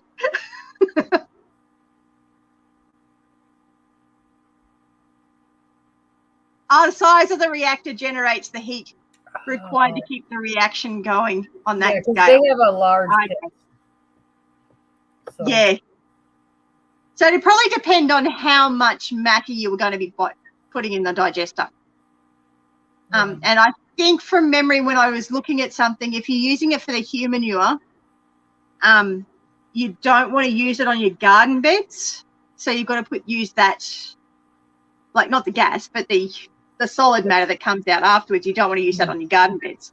Yeah. So maybe not use the digester for your human manure and use it for, like, if you've got any animal manure or veggie scraps, and You I have don't to know. compost it for a year to make it safe to spread it before you can spread it on gardens. Well, that works the same with the composting toilets. Yeah.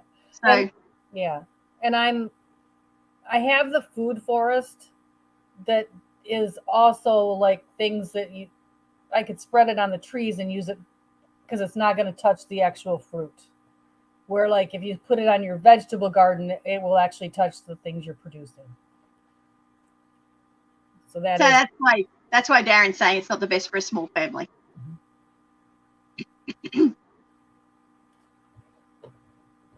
Oh, there you go. Andy's saying that it's not a huge drama only unless somebody's medicated or sick. Although I think there's still bacteria that can be in the human digestive systems that's not good to go back into the human digestive system. Yeah, like E. coli.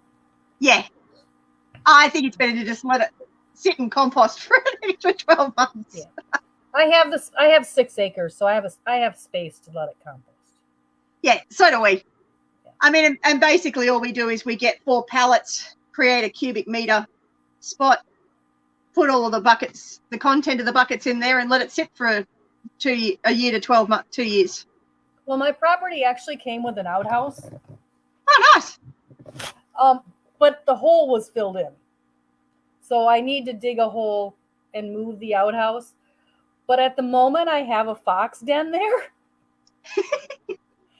And since my chickens are here in town and not out at the property, the fox and I are doing quite well as neighbors. He's keeping the rabbits out of my garden. And so the only thing is that I don't use the outhouse because it scares the bejesus out of me when I go in there and he's in there. So I can understand that. That's why I got the composting toilet. But I could just move the outhouse, dig a hole, and just dump the composting toilet into the outhouse hole. And then I would be legal because that is legal in my county. So yeah. Every council and county seems to have completely different rules. And we actually had our councillor here and he was saying, oh, no, we go by state rules. And I'm like, hang on. The councillor I was at Logan had completely different rules. No. No. We have a large community of Amish and we have a large community of Mennonite. And then there is it's not Mennonite, but it's something in between Amish and Mennonite in the area where my property is. So it's kind of, they can't ban outhouses because of it. They're trying, but they can't because the Amish, that's all they use. They won't use modern. So while you can ban it if it's already existing. Darren's saying the water depth. What's the depth of the water table? That's a worry with the long drops. It's also a worry with the septic systems. Like at my previous property in Eagleby, my water table was only 3 meters down. So they actually said that we were no longer allowed to even have septic systems. We had to get a whole totally different system that was going to cost tens of thousands of dollars. My well is existing, but in the spring it is a flowing well. Oh. So, which is nice. But the only thing I need to worry about is keeping my compost and composting toilet and outhouse 50 feet away from my wellhead. Apparently Wild thinks it's kind of creepy if an American calls her beautiful. But it's kind of sweet. The Aussies do it. I think you're all beautiful.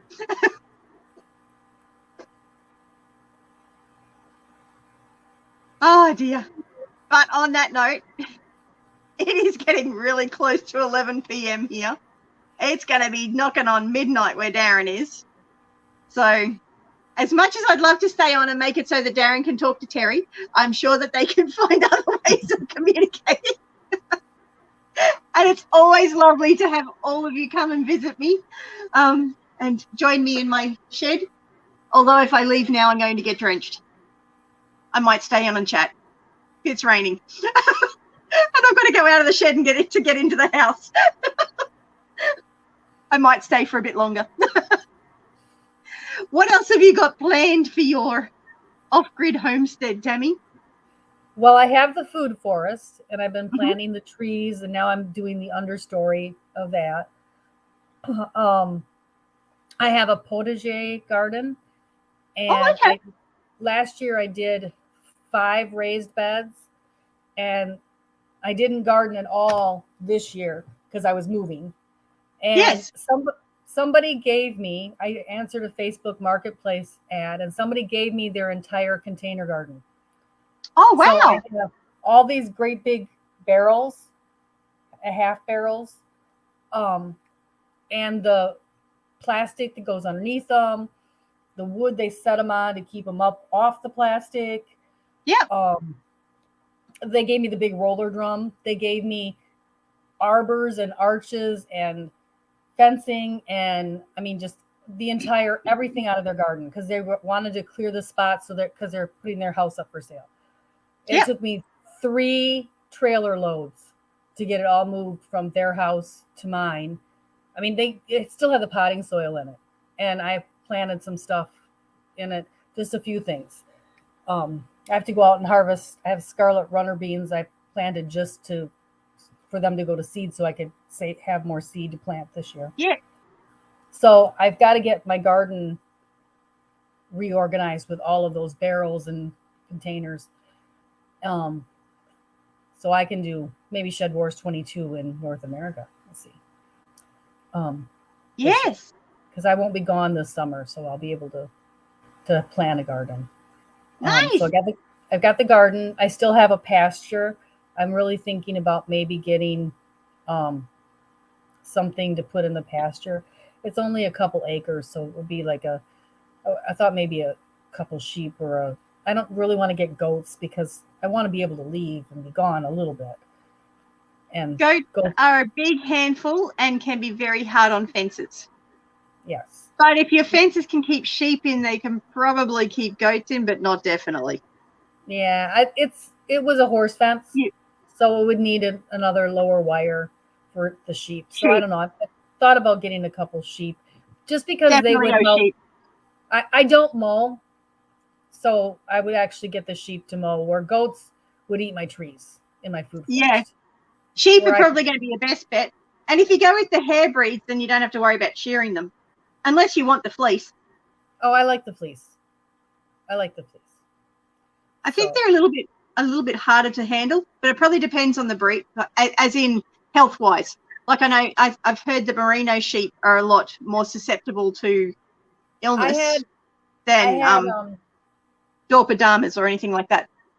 I had Shetland sheep, which are a long-haired breed, and I've also had Barbers, which are the short-haired, hairless sheep or whatever. They're just very, and I don't know. I like the haired sheep better than the hairless sheep, furless sheep, whatever they were. But there you go. Darren says hair sheep are about on a goat level for behavior. See, mine were great. At Eagleby, I had the Dorpadama crossed sheep, and they were brilliant. They were absolutely brilliant. I never had to worry about them getting out. The goats, I've always had challenges with them. But most of the time there is a reason and a human element as to why they've escaped. So it's not just the goat's fault. Yeah, I've had goats before. I've had alpacas. I had a llama. I've done the whole entire petting zoo. So. And a collab does sound very interesting, Andy. We'll have to chat. Not now though, because you're tired. Go to bed.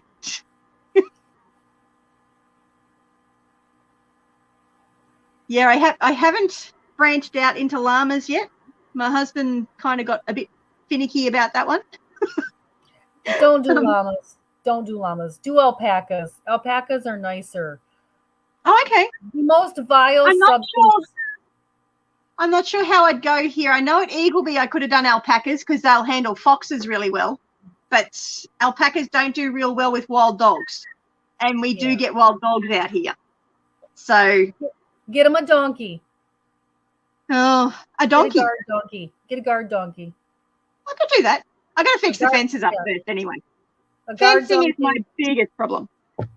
Yeah, a guard donkey would protect your alpacas and kill any dogs that come in the fence. Cool. But I might have to think about that. Yeah, llama spit is the most vile substance on the planet. Like, I was an operating room nurse for 23 years, and as far as body fluids go, llama spit is the most disgusting thing on the planet.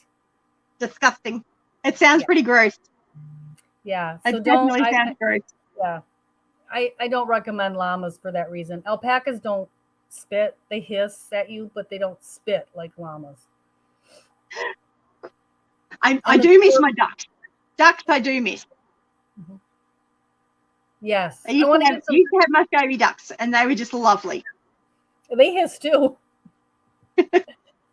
I want to get some ducks for weeding my garden.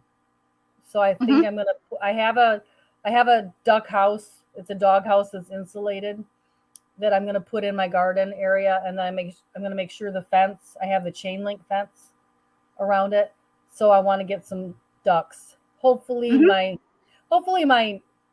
pet fox will leave the ducks alone when I get them. You have a pet fox. The one that's in the outhouse living. Oh, yes. He's a pet, but not a pet. He just hangs out there and eats. He's a resident. Resident. He's fox. your resident. Yeah, I lost 9 ducks in one night to a fox. Yeah, that's what Foxes I'm worried were pretty about. vicious. They were pretty vicious. That's what I'm worried about. Hey, Mike. It's the real Mike the caveman. Hi. He's up.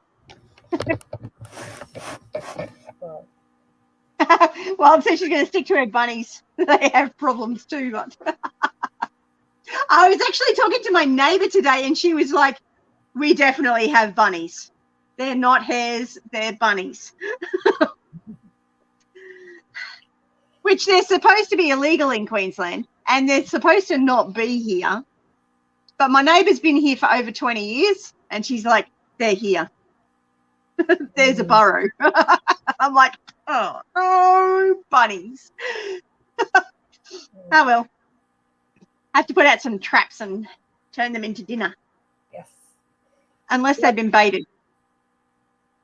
I wonder how you know if they've been baited.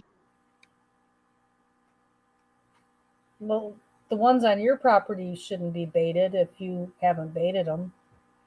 Unless the council's done it. Oh. I know one of the other YouTube channels, but he's in South Australia, I think.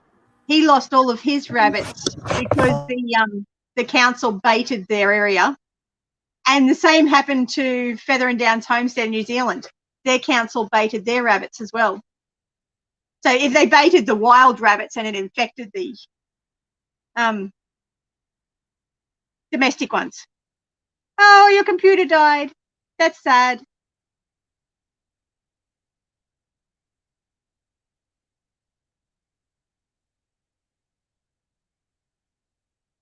That's sad.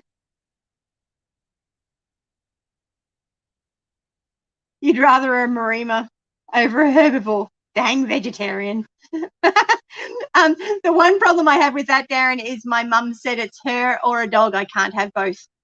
My boys keep saying they want the dog, but they don't actually have a say in the matter on that one.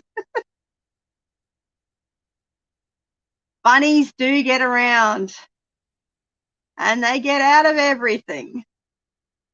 Oh, dear.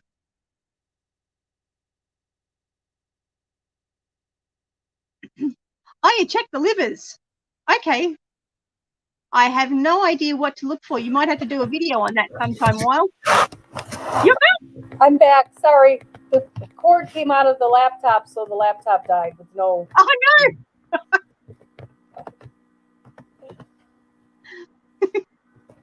All set again. So. There you go. So Wild saying liver should tell if the rabbit's been poisoned. That's interesting. you, I've never actually had rabbit before. Oh, it's good. It's sort of like chicken, kind of, only dark meat. Oh, okay. Best way I can describe it.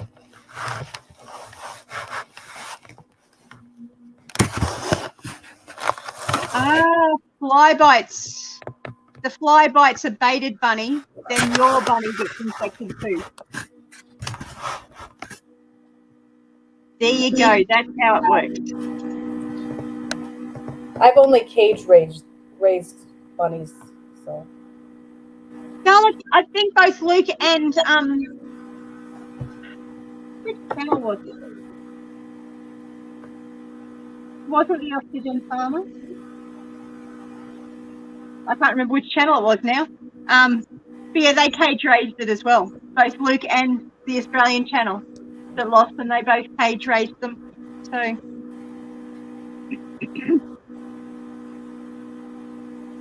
We did them for 4-H.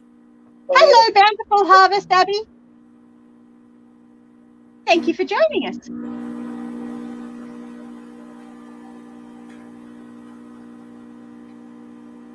Won't be a bait if getting domestic rabbit. Will be a disease release. Mixer or Calisty. Bait is 1080 poison. Oh, okay, there you go. You learn something new every day. Thank you for informing me and enlightening me, Dad. You're very good at doing that. So the liver would look abnormal, but she's not 100% positive. That's very interesting. There is so much to learn. I mean, that's one thing that I've learned since going onto acreage from being on a city block. Like, because I've only been on acreage now for, well, probably 5 years, I think. So I was just on a 600 square metre block before that. And just going onto acreage, I've been on a learning curve that's like straight up. One thing I like to learn. And I'd already read a ridiculous amount of books. Like I got all of Joel Salatin's books that he's ever written, along with a whole heap of others from a whole heap of other stuff. So I got the Pat Colby stuff and all sorts of things. But there's just so much to learn. It's really interesting. When I was little, my parents had acreage and a farm. And then my brothers were way older than me, and they both had farms and went through the phases with animals. So I got to learn from their mistakes. It's helpful if you've got someone that you can learn from. I'm doing my best to learn from my mistakes and hopefully learning from my YouTube community's wisdom as well. I think it's important that we put our mistakes out there so people can learn from them, because you learn more from your mistakes than you do from your successes, to be honest.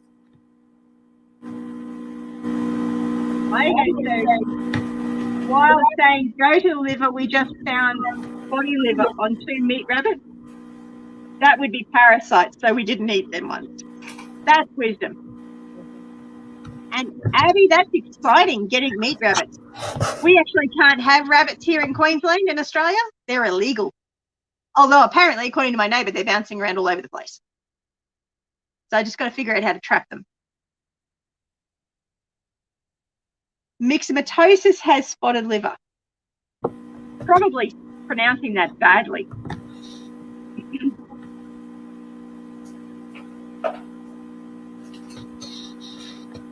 Wow.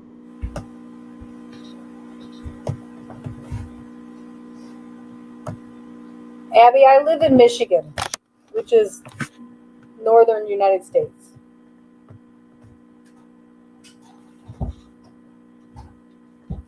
There is a lot to learn when you're raising your own food and raising your own livestock.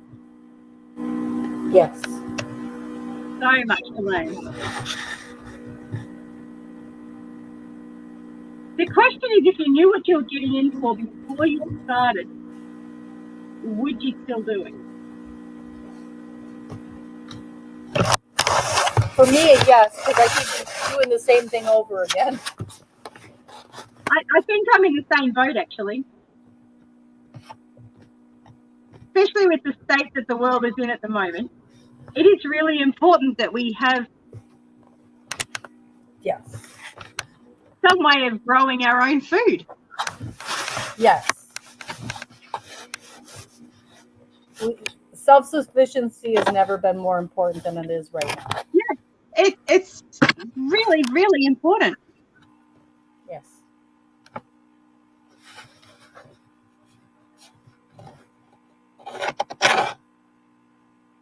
That's really important to know, Darren. Would you like to come and catch some of my rabbits? Not that I've actually seen any, although I think I did see one down the road, but I don't really know what I'm looking for either. I'm not a hunter. I'm not really even a gatherer. If I was a gatherer, I wouldn't have chicks at the moment, would I? Oh, dear. Actually, that was the rooster. The rooster caused me the problem there, and I should have knocked him on the head earlier. I was about to do it, and then the aquaponics completely. Oh, you're poor. And all my fish died, so I had to deal with the fish first, and the rooster got a reprieve. So. Oh, how is your aquaponics going? That's something I wanted to get into. I've never tried. Well, at the moment, it's more hydroponics than aquaponics, so it's just got water circulating. I think I do have 4 fish left, but they're in Matthew's system, and he's supposed to be feeding them. I don't think they're getting fed. But there's only 4 fish in there, so there's only so much feed that 4 fish are going to eat, and they're only about that big. So they're not huge. So I'm going to have to get some more fish. But first priority at the moment is making sure we've got a roof over our head. Yes. And that's been a fairly large project management nightmare. Because trying to get this expandable container house, there's hardly any in the country. They've all sold out. And everyone's like, oh, there's 12 weeks lead time. We can't get it for another 4 weeks or something like this. And the only place I've found is down in Sydney. So I've got to get the thing bought from Sydney up here. And I had a semi-trailer driver who was able to bring it up for $1,800, but then he wouldn't be able to get it off the truck. So I'd have to get it off the truck. So he said to get a tilt truck to get it off the semi-trailer. So it would have to, so then you'd have to actually coordinate it. So the tilt truck and the semi-trailer were here at the same time, making sure they didn't get caught at the border and having any problems with that sort of stuff. And get it from the semi-trailer onto the tilt truck and then get it onto my property. And trying to find a tilt truck that was actually happy to do it was a little bit complicated. And one of them, and I asked if the tilt truck could go all the way down to Sydney. One of them quoted me, what is it, $6,500 to go down to Sydney and come back again. Thankfully, I actually found somebody. It was actually the guy that brought my container from Eagleby to here, which is only like 110 kilometres. I can't remember how much he charged us. But I asked him how much he'd charge to go down to Sydney, pick it up and bring it back. His truck was actually out of commission, so he passed on the information to somebody else. And he quoted me $2,200. So I'm like, we're going to go with that. And then by the time I ring back the guy and go, yes, we're ready. He's like, oh, I've sold out of that one. So if I wanted to get that one, I was going to have to wait another 2 weeks.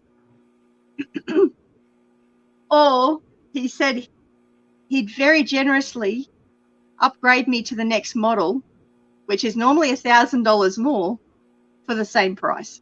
And I'm like, ooh, tough choice. We'll go with that one, thanks. Yeah. It's going to have floating floorboards instead of vinyl floor. And it's got a very fancy shower. Okay. But it's going to actually be my mum. So my mum's actually buying it. And we're going to be renting it off mum until our house is finished. So then she can move into it as her granny flat. Perfect. That's the plan.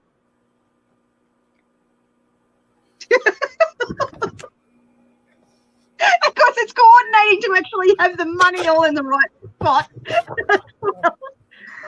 And then Gavin's like, we need to have a level ground for it to go on. Have you thought of that? And I'm like, thought we'd work that out when we got it here. so he got me to get some crusher dust, but he didn't actually tell me how much he wanted. So I looked at the sides of the container and went, okay, we'll give it a meter on each side. So I need a pad that's 7 meters by 8 meters, thereabouts. It's a bit over a meter. I rounded up. And he said, I want it about that thick. And I'm like, okay, it's about 15-ish centimeters. So I rang up the landscape plates and go, I need a pad that's 7 by 8 meters and about 15 centimeters thick. And they're like, okay, sounds like you need about 9 meters. So they came and they delivered the 9 meters. Then I had to try and find someone to actually level out said big mound of crusher dust. And the guy comes out, because it finally did find someone, because that was really tricky as well. So he comes out and he actually has his little dumpy level thing that beeps when it's at the right level. And it turned out that one side actually needed to be raised up like that far, and the other bit was this far. So I'm lucky I got 9 meters because it was only just enough. Although it hasn't quite got out to 7 by 8, it's a little bit smaller than that. Oh my gosh. Then I had to get the Bessa bricks.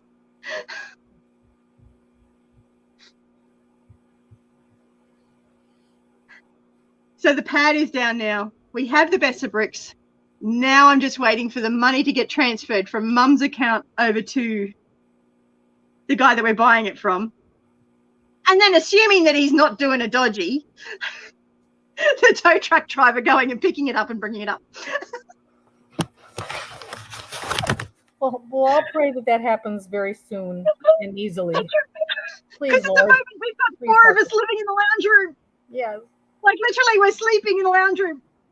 I was on the bottom bunk for a couple of nights and Matthew was on, my 12-year-old was on the top bunk. Jonathan's on a mattress on the floor, half under the double bunk. And Gavin was on the ensemble until he discovered that the ensemble was too soft and he couldn't sleep on it. And Matthew kept wriggling, so I couldn't get any sleep. So now Gavin's on the bottom bunk of the double bunk. I'm on the ensemble and Matthew's sleeping on the couch. And Gavin's got to be at bed by 6 p.m. and he's got to be up at 2:30 a.m. Ooh. Oh. Ouch. That's hard. Hey. I'm not sleeping much. That is not my cat. Really not getting a lot of sleep. Oh my gosh. Oh. You might want to like move a bed into the shed there where you're at right now. Too many mosquitoes and there's no room. No. Because this hasn't got any fly screens. It's one thing to be in here for a little while to do a live, and it's one thing to be in here during the day. And of course, the other thing is I've got the shed full of boxes. Hang on, I'll take you out of the stand so you can and so that's yeah. Well, it's sort of like, to be able to get the bed like where I'm living right now. Because those boxes were in the house where the beds now are, but we had to bring them in here so that we had somewhere to put the beds. Oh dear. And I had to unpack a whole heap of the books and put them into the bookshelves so that I could pack more stuff into the boxes. I'm like, oh my gosh. Oh my gosh. And I'm still not sure that there's not a mold. Like I know there's mold in 3 of the rooms still, but they're sealed off. But I'm also noticing spots on the tiles and going, oh no. Oh no. Not good. Not good. He didn't cut and fill the soil. No, he didn't cut and fill the soil. We just stuck it on top. So I'm hoping it worked okay. He basically just brought the bobcat in and spread it out and kind of compacted it a bit. I'm hoping it works.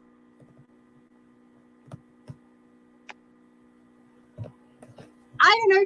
And apparently the guy that actually, the Bobcat operator, he actually has just got himself an expandable container as well. So he was telling us all about his journey with the expandable container house. And because they're made in China, the instructions are interesting. Oh. So you may need someone who speaks Mandarin or reads Mandarin next. I don't know. There is an animated video on YouTube that we can watch and go through, and there's a video showing people putting it up. Mind you, hubby he's reasonably confident that he'll be fine. He's an electrician, so he'll be fine with the electrical part. And he used to work as, I don't know if you have them over there, you probably do. The big street signs, the LED street signs that give you directions on where to go. He used to put those together. So, and being an industrial sparky, I hope he has half a clue. Other than that, oh God. The cat just opened the door. I got to go shut it because I can. Okay. So yes, life is interesting, to say the least. I think I've got a video coming out. I don't think it's come out yet. I think I've got a video coming out tomorrow that actually goes through a bit of an update on what's going on with, yes. So I've got a video coming out tomorrow that goes through a bit of what the engineer told me. So the insurance company has sent out an engineer to look at the concrete and find out why it's all cracked and why there's a big wet patch. There shouldn't be a wet patch. No. It shouldn't be wet. And there are no pipes under there. The closest pipe to there is about 3 meters away. That's not good. No. So the engineer told me he's going to recommend that a hydrologist comes out and has a look and determines whether or not it's a leak in a pipe or I have a spring under my house. Oh. This is the simpler life. I mean, you would love a spring anywhere but under your house. There could be a spring under my house. Oh. And it is actually in line with the neighbour's bores. So that side's got a bore and that side's got a bore. And it's pretty much in line with the bores.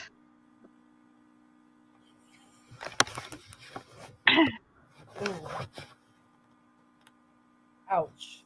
I don't know. The interesting part is my friend lived here for 20 years and had no problems.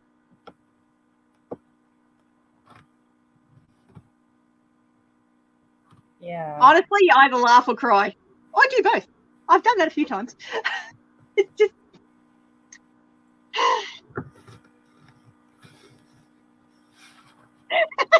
Sparky's know not to touch the red wire at least. He did actually did 6 months of engineering at uni as well. So he's reasonably handy. Yeah. I mean, it's great to have a spring on your property, but not under your house. That's not the ideal location.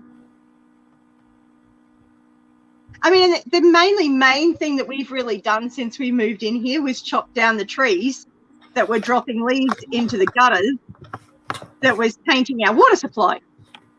So we had to chop the trees down because they were too close to the house.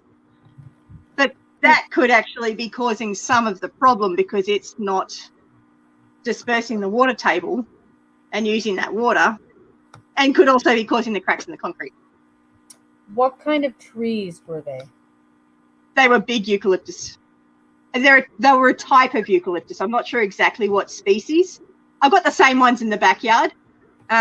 We also had a couple of palm trees cut down as well that were quite close to the house. So It's like here, a willow tree you could plant a willow tree over a spring and it will pretty much suck up all the water and use all the water. So I wonder if your eucalyptus are like that. I don't know. I didn't think so.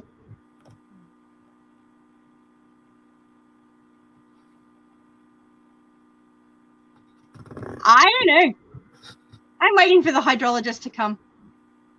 But yeah, I don't know. And the engineer doesn't know. So the engineer is getting a hydrologist.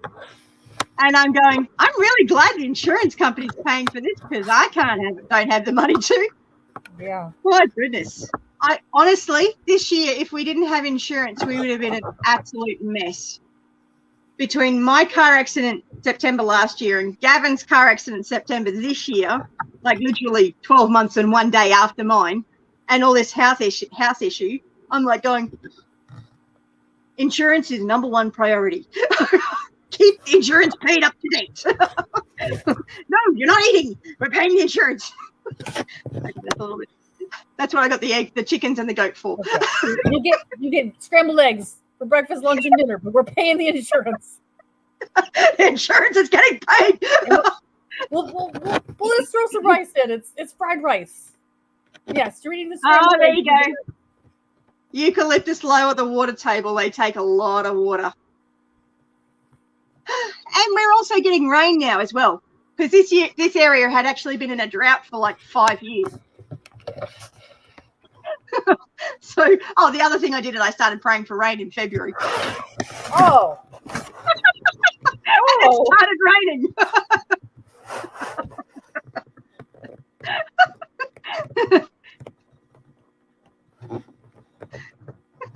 So,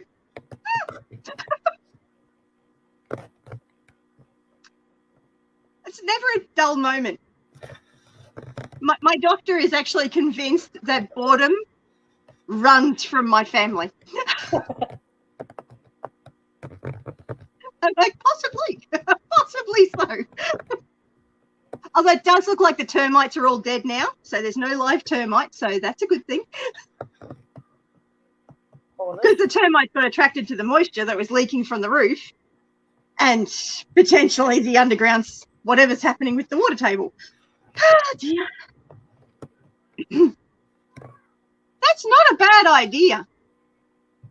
Because I'm wanting to plant a lot of, I'm wanting to pretty much set up a food forest anyway, but I want to make sure it's in the right spot and not going to be a problem. And we've got a bit of a Mediterranean climate here, so we get really hot summers when it's not raining. Have you read Bill Mollison's 2 books on permaculture? Yeah, I did a PDC with Jeff Lawton 3 years ago online. I am so jealous. I'm very grateful that I did that. You have the right climate you have the right climate for all the work they've done. And where I'm at, nobody has done a food forest. I'm out here on my own trying to figure it out. Like, use that as a guide, but none of the plants work. It is a challenge.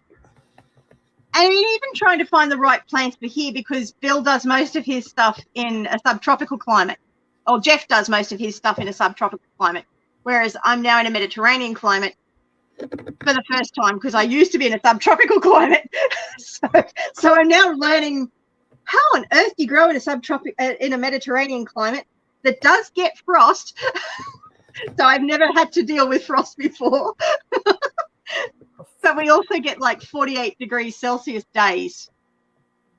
So I haven't dealt with that higher heat levels before either. So I can get frost in July. I mean, which is the middle of our summer here. You get frost in July. Wow. It happens. We get like hail, which is snow falling from the sky in July. Oh, we get hail. Yeah. We get hail quite regularly through summer. But the temperature doesn't, we still have well above 20. Now, Darren, who are you saying is the unspoken founder of permaculture? because it was Bill Mollison and David Holgreen that started it. I'm sure there'd be people over in your area that are doing it. There's one guy in New Jersey or Connecticut that's doing it that has a similar climate to me, but not really a whole lot of people because it's so cold. Not a lot of Yeah.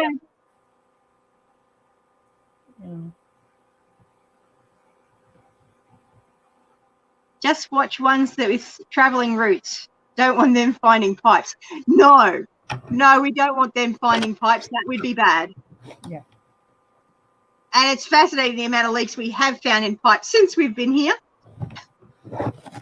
We found there was one section of pipe work. It went about 5 meters and there were 3 joins in it.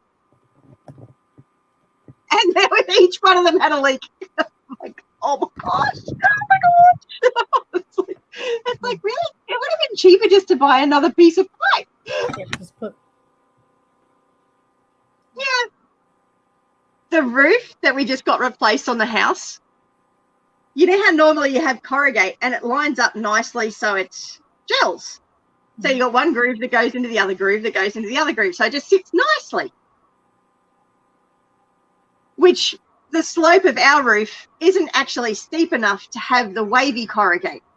You need to have the straight corrugate with the little triangle bits in it. So for starters, we had the wrong profile with it being wavy. But the profiles weren't even the same. So the corrugate, instead of sitting like that, we're sitting like that in parts. It's just going to flow right back up it. And the previous owner had siliconed all that up. And when I got the roof repairer to come in November last year, who was repairing my roof, all he did was gurney it off and blew all the silicon away.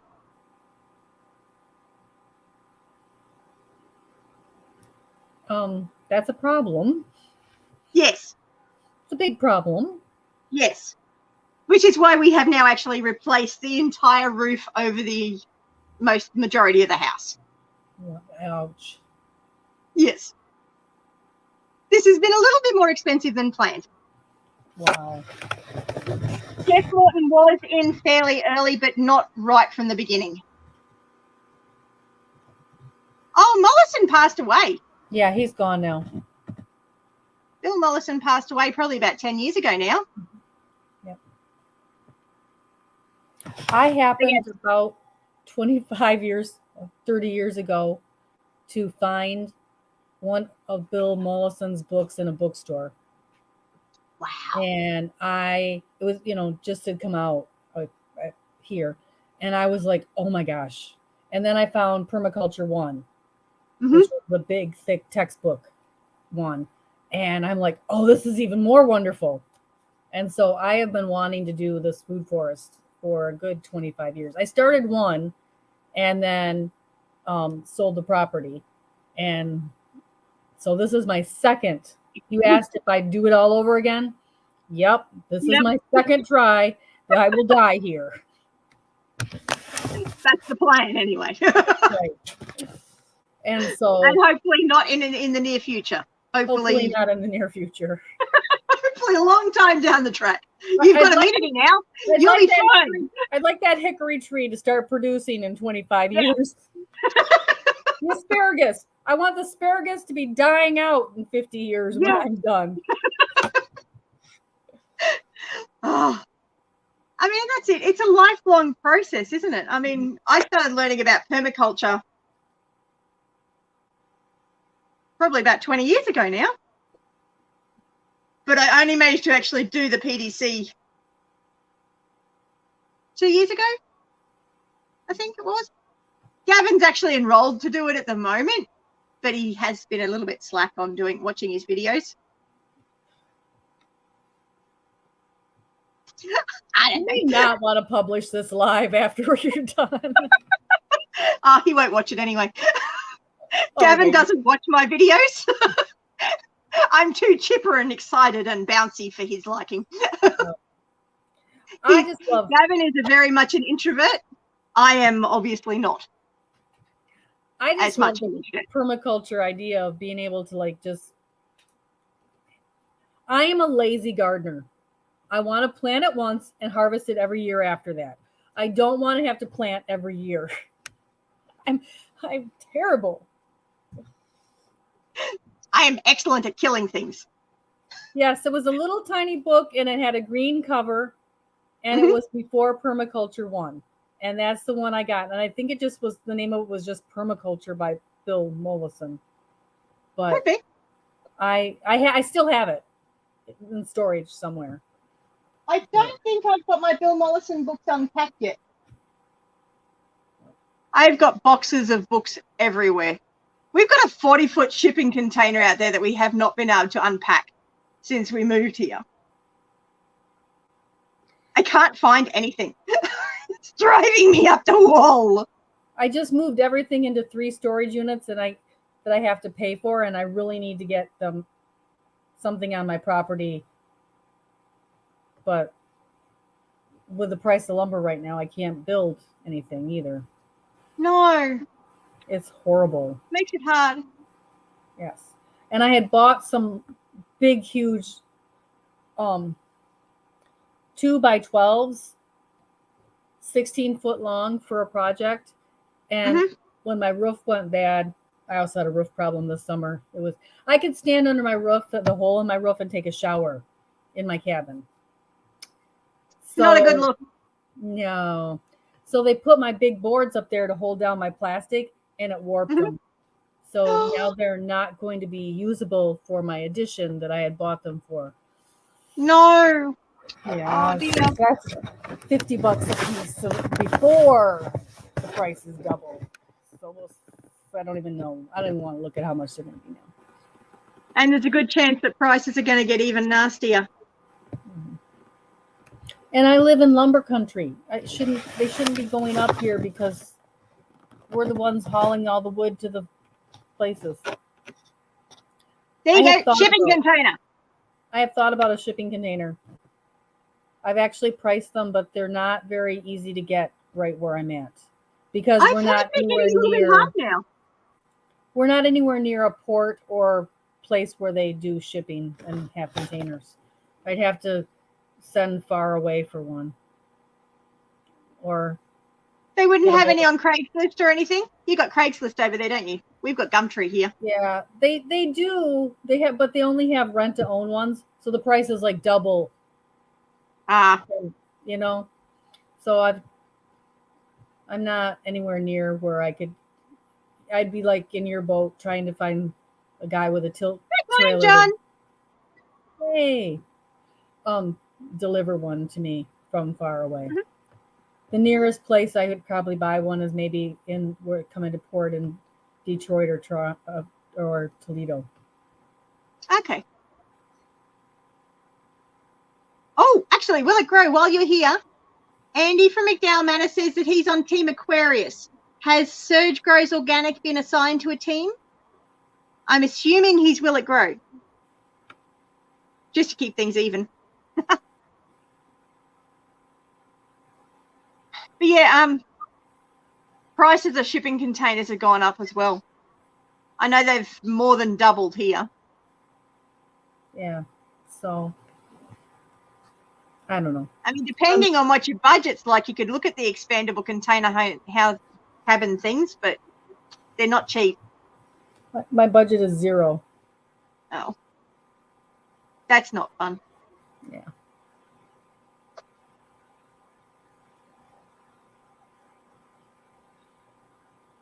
I'm in. So you have Fiji in Canada. Yeah, we have Gumtree. Gumtree's our local trading thing.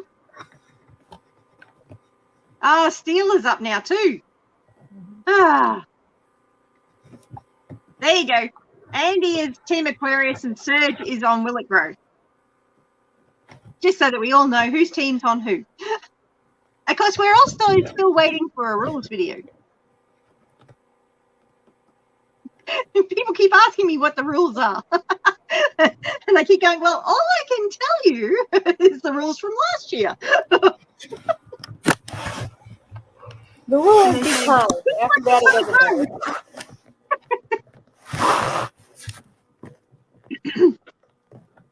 Yeah, that's a challenge, Tammy. Yeah. And caravans are really expensive too, and they're going to be too cold for you to live in. Oh, I have the tiny house. Okay. The property I'm on, there was a man living there before me. Mhm. He was very interesting. I'm just going to say that. He left everything. He left everything when he left. Oh, okay. And it is like a 16 by 20 cabin, 2-story, with a 16 by 12 addition. So it is very, very small. Okay. The wood stove will probably cook me out of there when I get her installed. I'll have to open the window. So, and then I've taken one side of the addition and made that into a bathroom. Mm-hmm. And I have all my wood flooring purchased. I just don't have it laid to make the two sides because it had stick down vinyl that's coming up. So, but yeah, and then my sons will have the bedroom upstairs. So nice. One bedroom upstairs. I have a futon sofa downstairs. Mm-hmm. So I'll be on the futon. And then I'll have a nice pantry storage room, bathroom, and the living room downstairs. Oh.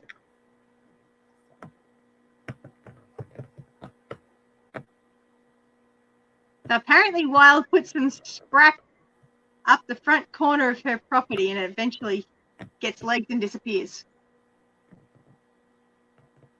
Oh, your scrap.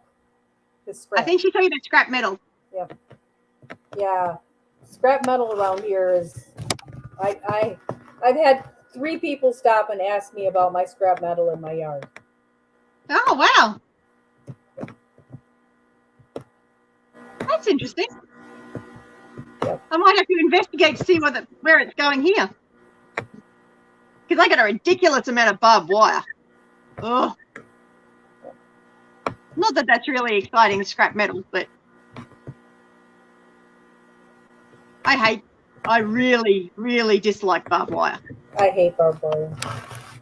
I had horses, so I've never wanted barbed wire on my place. Well, the people that previously owned here had horses and a cow, and they had barbed wire everywhere. And the barbed wire doesn't stop horses. The horses head over the fence and still push the fence over. Yep. It just makes life difficult. It makes it dangerous and gives you vet bills. That's all I've ever found it good for. I can't for the life of me think of why. I mean, I'm sure there was a good reason for putting barbed wire up. But, I mean, it doesn't stop animals from scratching up against the fence. Because they go, oh, I'll scratch up on that. That's scratching nicely. So it ends up with tufts of fur all over it. But it still bends the fence out. And then they get scratched, and then they get an infection, and then you wind up with a sick animal. Electric. I like electric fences. Make them hot. Yeah. Although I suppose the electric fences possibly weren't around back then. Okay, so yes, metal. We don't drive, so others will eventually take it if someone gives us $10 this time. Oh, someone gave him $10 this time. Nice.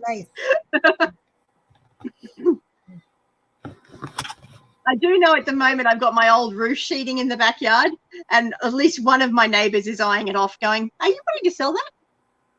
How much do you want?" And I'm like, "I'm not sure what we're doing with it yet." I'm wanting to put a second roof over the top of the 40-foot container and the expandable container house, which is going to end up being Mum's granny flat. But who knows? Time, money. It's all good. So Wild found barbed wire there, brand new condition on a spool in the middle of a tree that grew through it. We cut the tree down. That's nuts. Okay, so straight runs of wire won't stop range cattle in the Midwest. That's why the barb was invented. So the barb stops them. So they can see it? Is that? No, it's just to keep them. It hurts them, so they're supposed to stay back away from it more. But I mean, I've seen them scratch up against it, so they obviously don't seem to get too bothered by it. Although they don't jump out of the fence either. At least the ones I've had.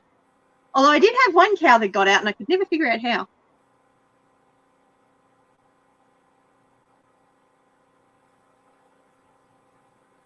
They gave the barbed wire to a farmer that could use it. It's been here a long time, her aunt says. Antique wire. there are people that collect different barbed wires. That's weird. But there's people that collect anything. Well, this is true. This is true. I seem to collect plants that I try and kill. Right now, I'm collecting cast iron. If anyone who wants to contribute to my collection, it could be useful for Crazy Ed's next challenge. I think he's going to be doing something with cooking with cast iron on an open fire. I also collect smashed pennies. Smashed pennies. The ones that you run it through the crank machine and it puts the you've been here at this tourist spot. Yep. I collect those. Same as an electric. Adds a deterrent. Most animals can go through fences if determined. This is true. This is true. This is very true. It's all a bit of a psychological barrier, isn't it? Because honestly, if they wanted to, they could jump over it. I had a horse that when she was a little baby got caught in some wire and it sliced her leg, and they thought she would never be any good for anything. And so that's how she got sold, who eventually got sold to me. And she would not step over. If I painted a line on the ground in paint, she wouldn't step over it. She was that afraid because she'd been caught in the fence as a baby. But the farm that sold her was really wrong about her because she went to Worlds for barrel racing and took third in Worlds in barrel racing. Nice. She was a fast Very horse. nice. She was a fast horse. Yeah. See you, John. Thanks for joining us. Have a good day at work. Bye, John. Good to see you.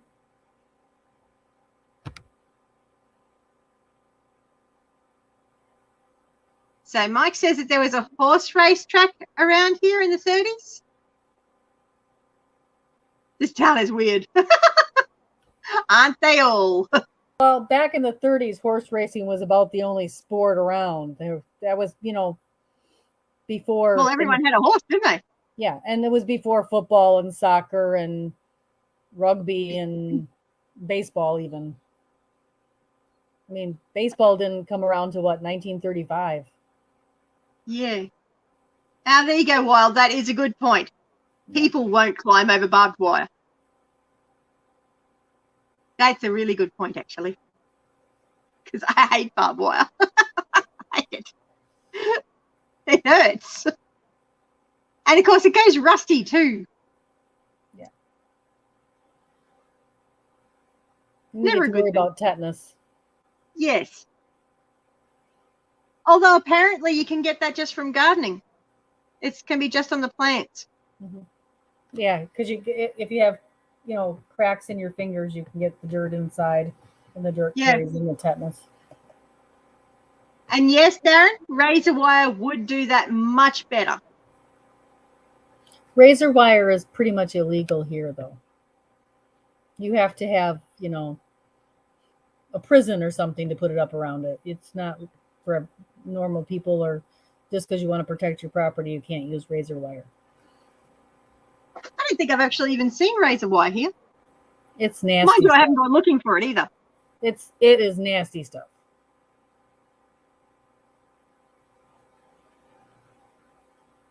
Yeah. See, that's the other problem. Fences get broken. You end up with bits of wire everywhere. It's like I'm riding around on the ride-on mower. I'm going, am I going to get caught in a bit of wire? Ugh. It's very disconcerting. Correct. Tetanus does not come from rust. It's a bacteria. Mhm. I think we've all just been programmed. Rusty wire. Oh no. Yeah. But yes. Anyway, I think I am going to have to brave the rain and remind myself I am not the Wicked Witch of the West. I am not going to melt. My mom So I always can't said, be there going, I'm melting. my mom always said, "You're not sugar. You won't melt. Go out in the rain." I like that one. That's a good one. Thanks, Mom. But I do need to go to bed because it's knocking on midnight, which means it's going to be knocking on 1 a.m. for Darren. Although, Darren, you don't sleep, do you? I'm sure he's awake during when you guys are awake over in America. No, wild animals. I'm close to Canada in Michigan. I'm about an hour and 45 minutes from the border of Ontario. Rusty nails from a barn was the reason people thought rust, but it was the manure. Well, there you go. That would mean gardeners are at greater risk than anybody else because we mess around with manure, putting it into the garden, feeding the soil. You haven't had dinner yet. Darren, it's nearly breakfast time. Anyway, Tammy, I hope Coffee, you're Darren. feeling better. Oh, you've got your coffee? Excellent. I still remember when you were moving, trying to find your coffee. Oh, it was horrible. I think I was doing a live then too. But thank you so much for joining me. I am going to go now because I need to get some sleep. You have a fantastic week, everyone. Thank you so much for joining me. I really appreciate each and every one of you for coming on and being part of my live, being part of my community. And you have coffee. There you go. Darren has coffee. Life is good. If Darren doesn't have coffee, that's really, really bad. It could be dangerous for someone. But you have an absolutely fantastic week. Thanks so much for joining me. I'll catch you in the comments. And remember, you're either green and growing or you're ripe and rotting. Bless you. See if I can close this off. See ya.